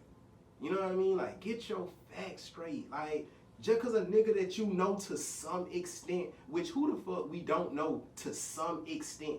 You know what I mean? Everybody we know to some extent. If I meet a nigga in the damn line at Walmart waiting to get some grapes, and we talk for 3 minutes, now I know him to some extent. When I see him, I'm gonna probably speak again and, hey man, what's up, man? How you been? Because I know you now to some extent, even if it's just a 3-minute conversation. So for me, that's why I repeated it, because it was funny to me that she said that, because in my mind, I was like, but we know everybody to some extent. I know my mama to some extent. You know what I mean? Like, because nobody knows everybody in totality. I don't know 100% Kaya. I will never know. I could be with her 100 years and I'll never know her 100%. That's what we get wrong in relationships. We expect people to just know us and understand us, and we don't even teach them. You know what I mean? Like, me and Kaya get in a lot of arguments and shit because she just don't nobody hear me, don't nobody understand me. But I'm like, but are you even giving somebody the opportunity to? Because I've been with you 6 years asking questions and trying to get to know you, and you ain't giving me a whole lot. I'm piecing shit together from just peeping game and connecting dots. But actually asking and getting a response is weird, man. Like, it's weird for me. Because it's like I told you today, like, you give me mixed signals. Like, when you first said the thing you gave up was emotions, you was like, I could say emotions if I wanted to be emotional and blah blah blah blah blah, and just it was like a yes and a no at the same time. It was like it's emotions, but it's not emotions. And in my mind, that's mixed signals, and that's hard for me. I'm not as intelligent as her. So for me, I need something simple. Like give it to me simple, straight, direct. Don't mix in drinks. Like I need to know this gin. Don't give me gin and Henny. I need to know this gin. Like I need gin or Henny, but don't mix them together though, cause I don't know. You know what I mean? Like, I don't even think that would taste good together. So, like, I'm just the type of nigga, like, if I ask you a question, like, answer my question, you know, and answer it so I can understand it. But if you be in a gray area, I don't know what to do. Like I told you earlier, I don't know what to do. I was still trying to figure out the answer to the question. So my answer, me verbally saying what you just said, I said, was me in the process of figuring the answer out. With me answering the question, I was just, you had told me one time before to just start saying what's on your mind. So I was like, well, let me just start with that, because I know that was a question that I'm going to have to sit down and think on. I had been sitting there in silence for a little while, and I didn't want to keep sitting there in silence, and then you just be thinking I'm ignoring you. So I just started explaining my thoughts. Like, okay, well, I thought like it could be emotions. Well, I thought it was my emotions, and then I was like, I could say it's my emotions because of this, because I was having more thoughts. It's just like, and like I said, like, I know it can't be emotions because all you do is maneuver everything around me. You maneuver your entire life around me. So I knew that couldn't be a valid answer. So that's why I was like, all right. But I still verbalized it because that's a thought that I had. So I was just being open and expressing it, like, okay, so that's where it started. Okay, boom, boom, boom, boom. So then later I went back and thought about it some more, and I told you the other answer, which was comfort. Although emotion is included in that, but I know, like, comfort, I look to be comfortable. Like, I don't, when we talked about that earlier already. So I gave you what seemed to be, or what is, a great area answer, because I was just trying to answer it, but I don't know, I guess guiding you through my answer, like, in me finding it. And I understand that now, but at the time you didn't inform me of none of that. That's usually what I do every time you tell me I'm like in the gray area. Sometimes I be trying. I don't piece. Well, then I could be wrong, but I could. But how I piece my stuff together, I don't piece it together. You tell me all the time. I don't go in a 1, 2, 3, 4 order. I go in 1, 5, 9, 6, 10. You know what I'm saying? So I don't. And that's literally how I am. So I be trying to go in an order, but my brain don't work like that. So yeah. I just was like, well, let me just take you down. And I know that's confusing. I know that can be confusing for you because you don't have my mind. But I and that's also why I over-explain sometimes. I'm like, let me take you down this path so you can see what I see. Because I don't know how else to do it. This is how I see it. So okay, so this how it started. Okay, so Jane said this to this and this. You know what I'm saying? Like, that's how and sometimes it do bounce. Because, and maybe it bounced because of my emotions or whatever. I'm not really quite sure. But my thoughts bounce. But that's how like I said outside that day, man, I'm abstract as fuck. I don't really understand everything that I'm looking at just yet. It got a lot of dark areas, but that shit dope too at the same time. I'm still just trying to figure it out. I don't really know all these areas and lines and curves and, I don't really know. So I was explaining it like that, just hoping that maybe you could follow and understand me trying to find the answer. Very interesting, man. Like, man, the thing about this podcast episode that make it my favorite is because I know people gonna pick sides. And I know it's gonna be a woman-man thing. I know it's gonna be the women gonna be like, hey, yeah, Kyle, Briley, he this, he that, he da da da da. And I know the dude's gonna be like, yeah, bro, I feel you. I feel you. You know what I'm saying? So like, that's... It's not even about picking sides. It's not. I'm not even saying it is. No, I know you're not. But at the end of the day, I just know people. And to be more specific, well, I know people. I'm going to just say that. I know people. But what I don't want y'all to do is be messy-minded and negative and miss the fucking point. The point in what we doing right now, what we're illustrating, because this ain't even, I don't even consider this a conversation. To me, this is an illustration. We are showing you something. You know what I mean? And what we are showing you is the difference between how a man is wired and how a woman is wired. At least my particular. What we're also showing you, which is very fucking important, y'all. I've been with her 6 years. 6 years. She was today years old when she even kind of figured out what she gave up to be in this relationship. We've been together 6 years. For 6 years, she's been giving up something and not even thinking about or recognizing the fact that she was giving it up. So much so when I ask her this question 6 years after we got together, she don't know how to answer it. So when y'all women be saying a nigga need to marry you before, yeah, we been together 5 years, you ain't proposed. Why would a man propose if she can't answer that? Do y'all get what I'm saying? Really think about this. When you say I'm gonna marry you, y'all don't need to be trying to figure out the foundation and the real essential parts of the relationship. That's essential. When I'm giving up in this relationship, I need to know that now. I needed to know that 4 years ago. I needed to know that 5 years ago. I needed to know that. I didn't need to know that 6 years. Not in our relationship. But in some relationships, you need to know that before you say, okay, I'll be with you in a relationship. You need to know what you're giving up. Because everybody give up something. She didn't ask me what I give up. And I ain't told her. And I really don't feel like I have to say it. I feel like she sees it every day. But I know I'm going to tell her when she asks. But at the end of the day, it's one of those things, though, where it's like, people say to me all the time, I can't wait till y'all have kids. I can't wait till y'all get married.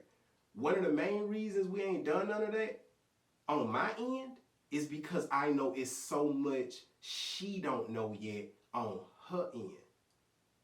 It's a lot of shit she don't know on her end about her. So before I make a commitment like that, I understand it's important that she get to know Kaya. Cause if a nigga asks me what I give up in a relationship, how much time you got? I can tell you. I can tell you. Because I'm present. I'm here with it. I think like that. Like, she don't go as deep in a rabbit hole in me. Like, that ain't her. That ain't what she bring to the relationship. I bring that to the relationship. I'm the nigga who bring like, hey, let's really look at this and let's really talk about this. Like, I fantasize in my head sometimes about like what kind of relationship we would have if I was like Kaya. And it was just two people that's like that. What would be the highlights of our relationship? How much would we know each other in these 6 years? Like, would we really know each other? Will we really have the kind of conversations we have? Or will we just be talking about whatever going on social media or TV shows and that just be that? That'd be the depth of our relationship. You know, like I wonder shit like that. Because for me, like, love ain't shallow to me. It's not shallow to me. It's not. It's the deepest shit in the world. They say God is love, nigga. So like love is the deepest shit in the world to me. Because I don't give a fuck who you are, nigga. You gotta deal with another human while you on that rock, nigga. You gotta deal with another human. I don't care who you think you is. You gotta deal with another human. One way or another, nigga. One way or another, you gotta deal with another human. So the real art of life is knowing how to maneuver and dance with the people you come in contact with. I have dated 2 cancers, a brother a cancer. I got friends that I was cool with for well over 10 years that was cancers. I have had a lot of cancers in my life. So if I don't know how to do nothing else, I know how to dance around a cancer's emotions. The thing is though, I stand for what's true and what's right. So I'm not gonna move in a way that's wrong just to make her feel better. I'm not doing that because I put God before anybody. I put the truth before anybody. I ain't biased to nobody or nothing because the truth is the most important thing to me. We gotta know the truth. So I can feel what she talking about. I can feel where she coming from. I can understand like, okay, I see how you connected your dots. But at the end of the day, is that the truth or is that just a side of the cube? Because it's different. Because she'll see one side of the cube and bam, that's it. That's the side that made me feel what I'm feeling. That's it. Me on the other end being the know-it-all Aquarius that you can't tell nothing, I look at the cube and I see a side, I'm like, okay, that makes sense. But I know it's more to it. So I look around. I turn the whole cube around. And then I flip the cube like this. And then I turn it like that. And I'm looking and I'm observing and analyzing all these different sides. And once I've done that, guess what I do? I sit the cube down and I come to my conclusion. That's how I operate. That's how I operate. Men and women got 2 totally different natures. Like the way she wired, very different from how I'm wired. Very different. You got emotion and you got the heart and you got the mind. But I also have a big heart. And she also has an intelligent mind. So it ain't like we just one trick ponies or no shit. Like everybody have different facets to who they are, you know what I mean? And different strengths and weaknesses, but we different in nature. For me personally, I ain't nowhere near as emotional as she is. Nowhere near. That ain't to say I don't feel though, at all. Cause I couldn't even articulate to y'all how it feel to hear her say she gave up her emotions and comfort. I don't even know how to like actually articulate what I feel about that. I just know it don't feel good. You know what I'm saying? Cause I'm really dissecting what she's saying to me and what she said and where it come from. And I'm really sitting down and dissecting myself and my actions and how I talk to her and how we interact and what do I do when she's emotional and like what I accept about her, which is everything. So it's kind of, but hold on. But it's just, I can't even, like, man, look. But from my perspective and my understanding, I understand, like, as the man in this relationship, I gotta be able to take that. I have to be able to take that. I got to. I don't care how I feel about anything. She has no idea how strongly or how badly I might feel about certain shit that we go through or that she say or do. But I have to keep myself solid though. As the man, she can be moody, emotional, and flip out and do whatever, whenever, however, whatever. And it's cool. But if I do that, it's gonna fuck everything up because I'm the man. I'm the head. Women, it's not cool. I'm the head. You can't lose your head. And I don't think people understand that, man. I don't think women really, really, really think about that. And I don't think men think about that. The reason why a lot of y'all women got these fucked up dudes out here, because these dudes don't see themselves as a head. The only time they see themselves as a head is when they want to control something. But being a head means a whole lot more, bro. It means way more than that. I gotta, and I'm gonna be clear. I'm gonna be super real, especially with people that know us, cause some of y'all gonna hear yourselves in what I'm about to say. I know for a fact that there's several women, at least 6, that really don't fuck with me. They fuck with her, and they fuck with me a little bit because they fuck with her, and they don't want to not fuck with her, so they gotta show me some respect.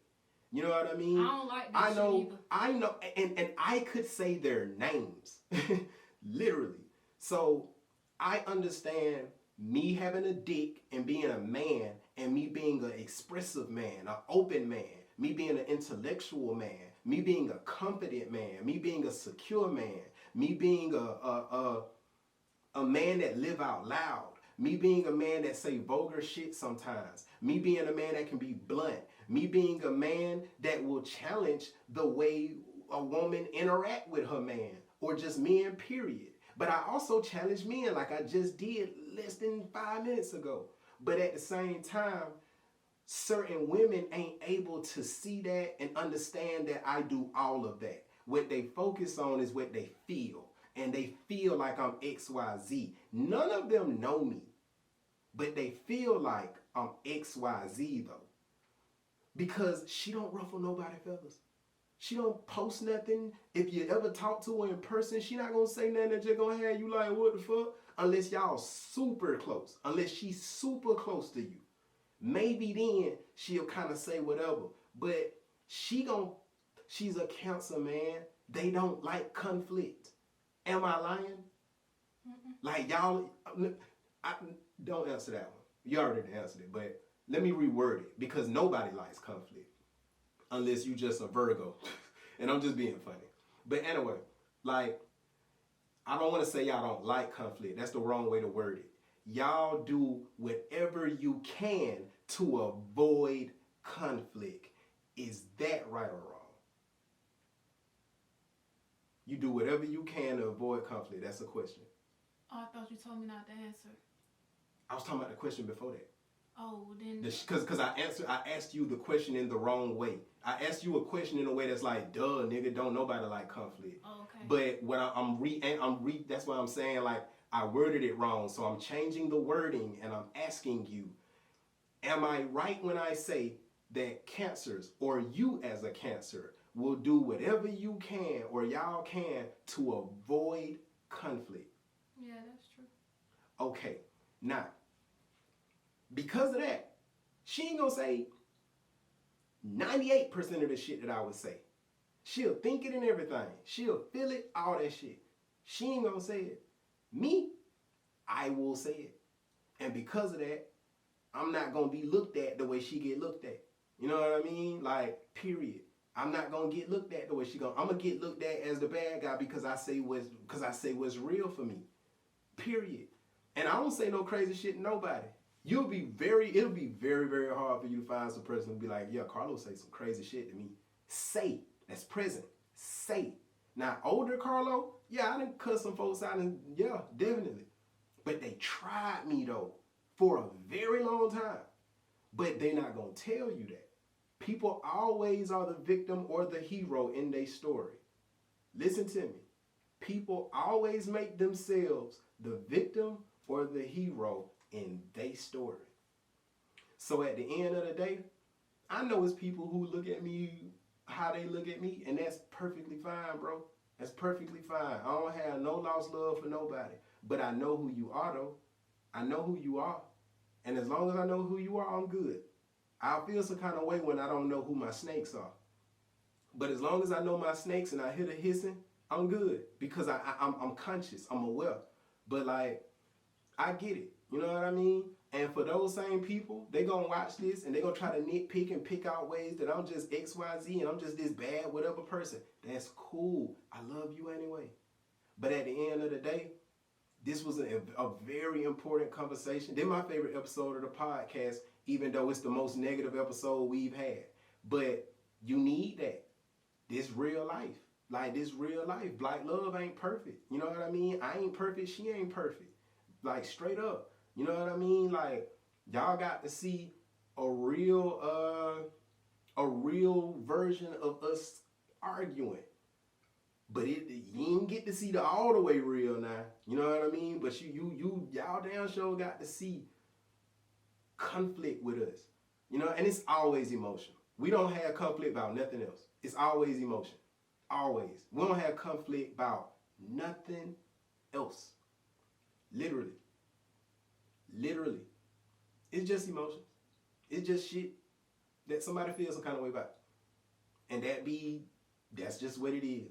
You know what I mean? But at the end of the day, man, just like we sat here and we just talked our shit out, we got to be able to talk our shit out. And mind you now, we just sat here and we talked and did all that, but the problems ain't gone. Them shits ain't over. I know she gonna bark at me. She might bark at me tomorrow. Actually, we might get in an argument before the night over with. Because I can already feel where she at with shit.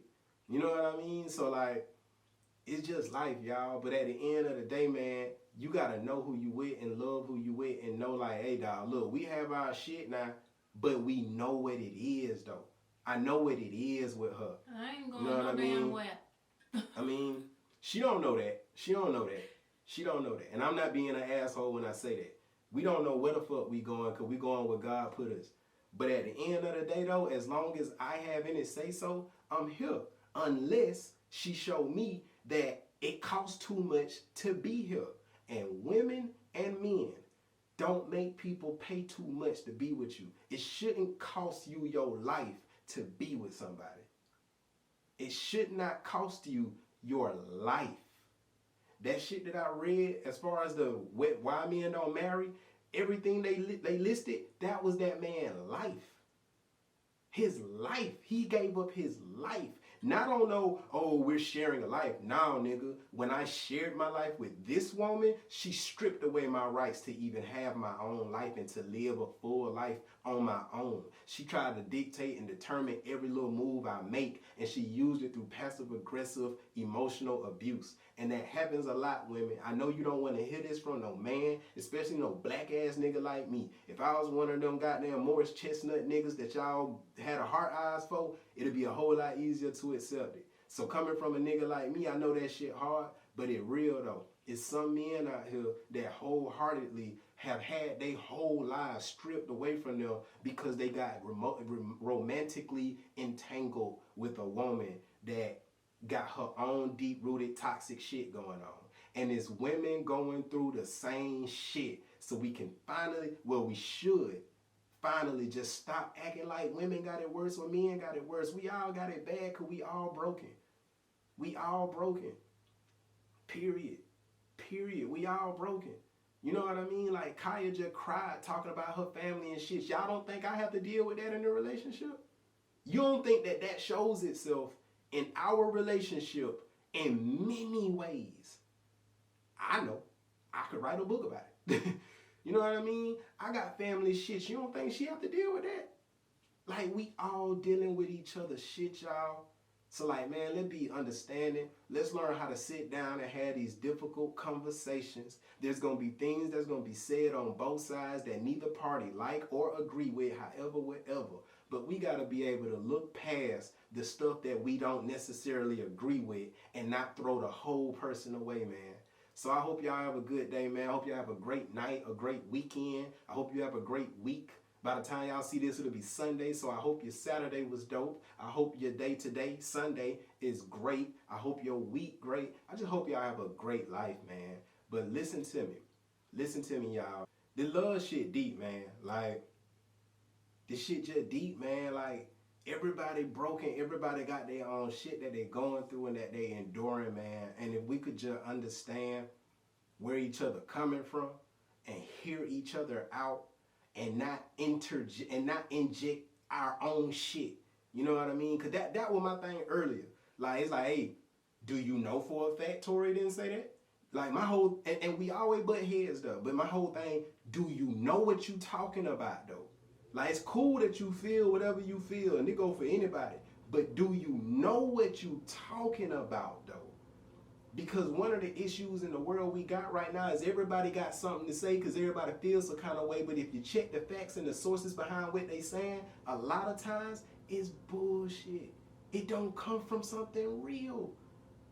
It's not something that actually is a thing in real life. It's just a thing in their mind. And we gotta start getting to the truth, man, because the only way we can connect, first of all, what I wish we realized, the only way we can get on the same page is if we all know the truth. How me and her gonna get on the same page is if in her head the story go this way, and in my mind the story go that way. How the fuck we gonna get on the same page without me convincing her to think like me or her convincing me to feel like her? Does that make sense? How the fuck we gonna get on the same page? How?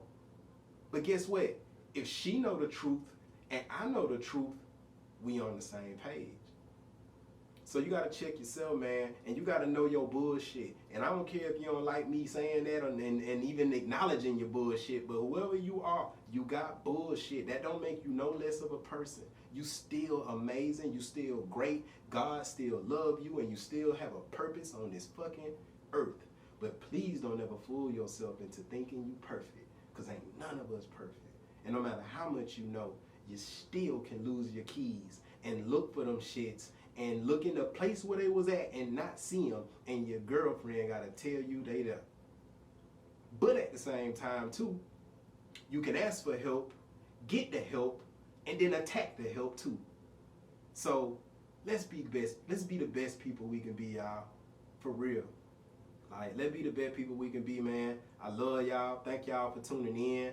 Y'all make sure y'all follow us. I'm gonna put the social media down right here. That's at LSDD PODCAST. And you can also follow us on our Black Love page at BLYKE_LOVE.